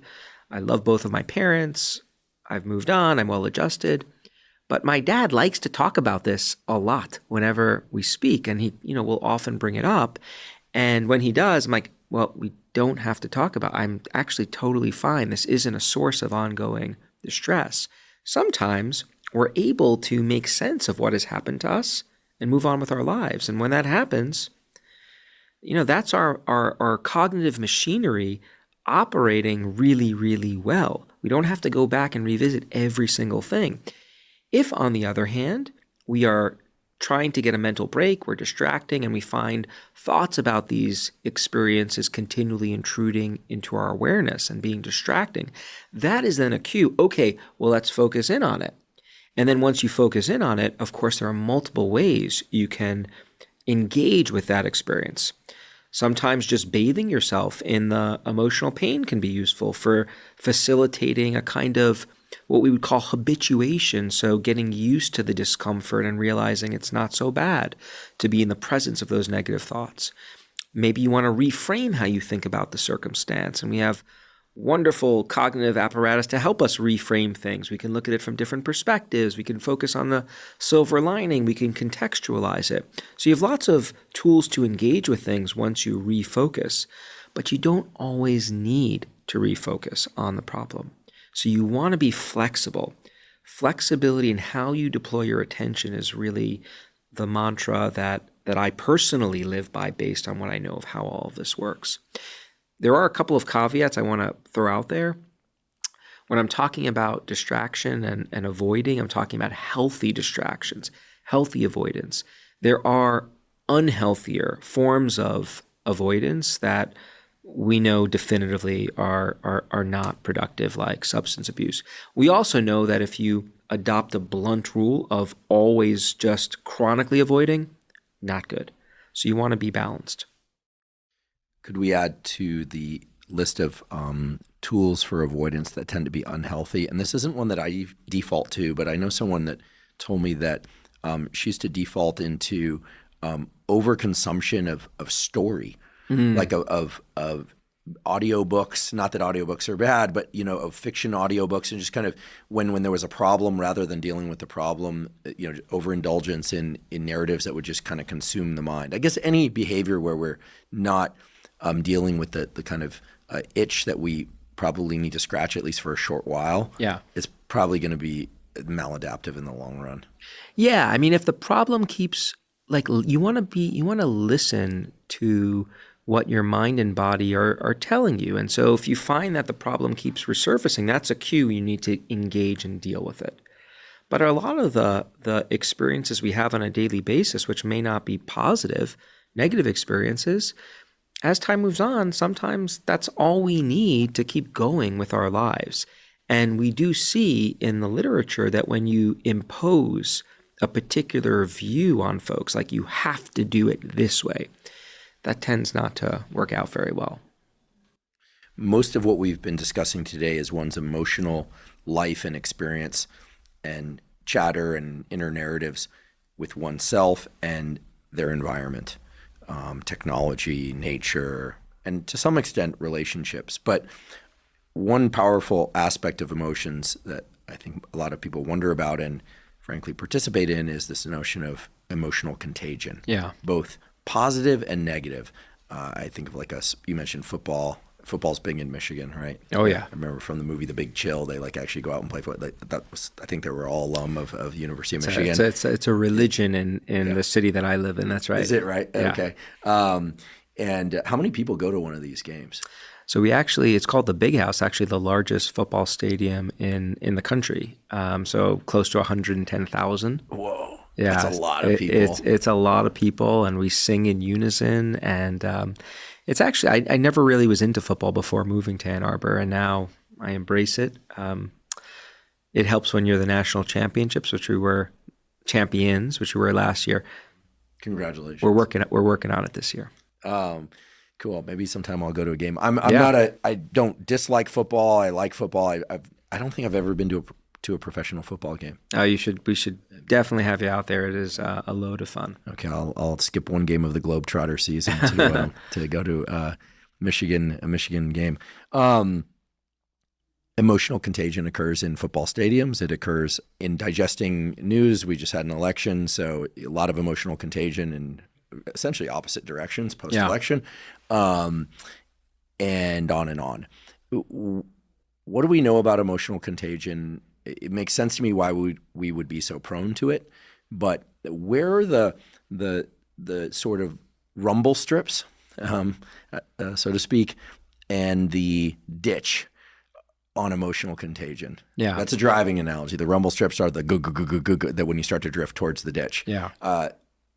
Obviously the ditch is losing control in the negative direction, maladaptive direction. But like, how can we start to identify the rumble strips in emotional contagion? Yeah. So emotional contagion is a very powerful phenomenon. Emotions can spread within seconds. We tend to catch emotions more quickly when we're not sure of how we should be thinking or feeling in a particular situation. So we often are referencing other people in those instances as a source of information. The people around us, of course, are a rich source of information. This is also why we compare ourselves to other people so frequently, right? We're trying to learn something about how to respond. And we know it can have these cascading effects, both in everyday life, in both the positive and the negative direction, but also, in the digital world, we see these emotions that can spread really fast too. So it's a very powerful phenomenon. It's what I'm often very attentive to when I come into the classroom. Like you tend to not want to have a negative mood spread through an audience when you are teaching to them. And so you're sensitive to that kind of certain kinds of displays or tones that might convey that kind of emotional response. And I think it's something that we need to be increasingly aware of, especially when we're working in any kind of group context. Like when you're working in a team, it is really important to keep the team at the level of emotional tone that you feel if you're the leader or even just a member of this team that is committed to it. You want to keep that tone at the most productive level, because if it dips below or above, that can sabotage how well you perform. And there's a lot of research on that. Both from directing my laboratory for a good number of years and from teaching and from certainly the podcast, which is a small team of 7 of us, I'm familiar with what you just described. And also from being a camp counselor. Mm-hmm. That's probably where I learned it, being a summer camp counselor when I was in college. Yeah. That if you get 2 or 3 kids that are like really pissed off about what you have to do over the next couple of hours, it can send everything south. You have to nip that in the bud right away. You have to repair that immediately. Yeah. And I'm very, very attentive to this when I am in group context, especially when I'm leading those groups, those teams, those labs, like really making sure that kind of negative mojo does not spread. Do you think nowadays on university campuses there's more of a tendency for students to raise their hands and say, like, let's spark an issue? And I'll just preface this by saying a guy that I worked for as an undergraduate, a physiologist, he told me that when he was teaching during the Vietnam War era, he would be in the middle of a lecture about cold thermogenesis physiology, his area of expertise, and someone would just stand up and say, "What about the war in Vietnam?" And I remember him telling me that story. I thought, that's outrageous. Like, really? He said, "Oh yeah, all the time." And you would have to stop and have to acknowledge it and let them have their expression. I thought, well, that's wild. Now we're living in times when that's not all that unusual. In the university classroom and on campuses, and online. So it's interesting that previous example from the 1960s is and now 70s relevant. Now very relevant again.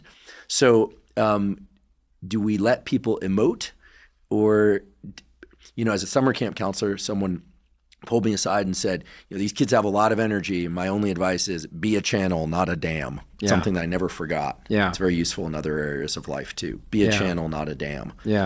So how do you be a channel, not a dam, when people are having really having the need to externalize negative stuff, and it holds the potential for emotional contagion?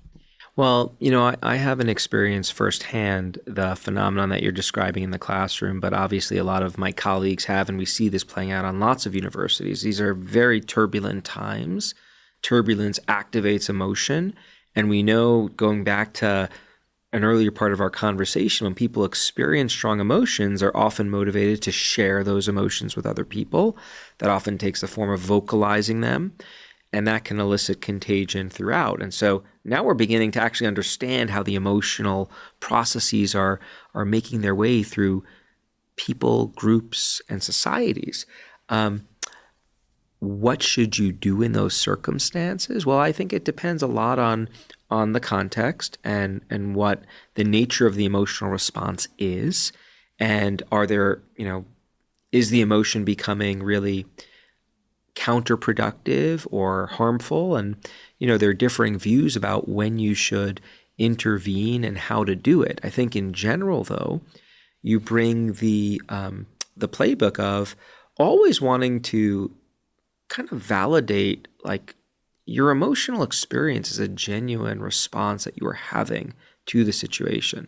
In most cases, yes, we can try to purposefully experience an emotion in a duplicitous way, but I think in a lot of cases, the kinds of phenomena we're talking about, like, these are just honest emotional reactions. These are really difficult times, and I think trying to understand where those emotions are coming from is often a really great first step.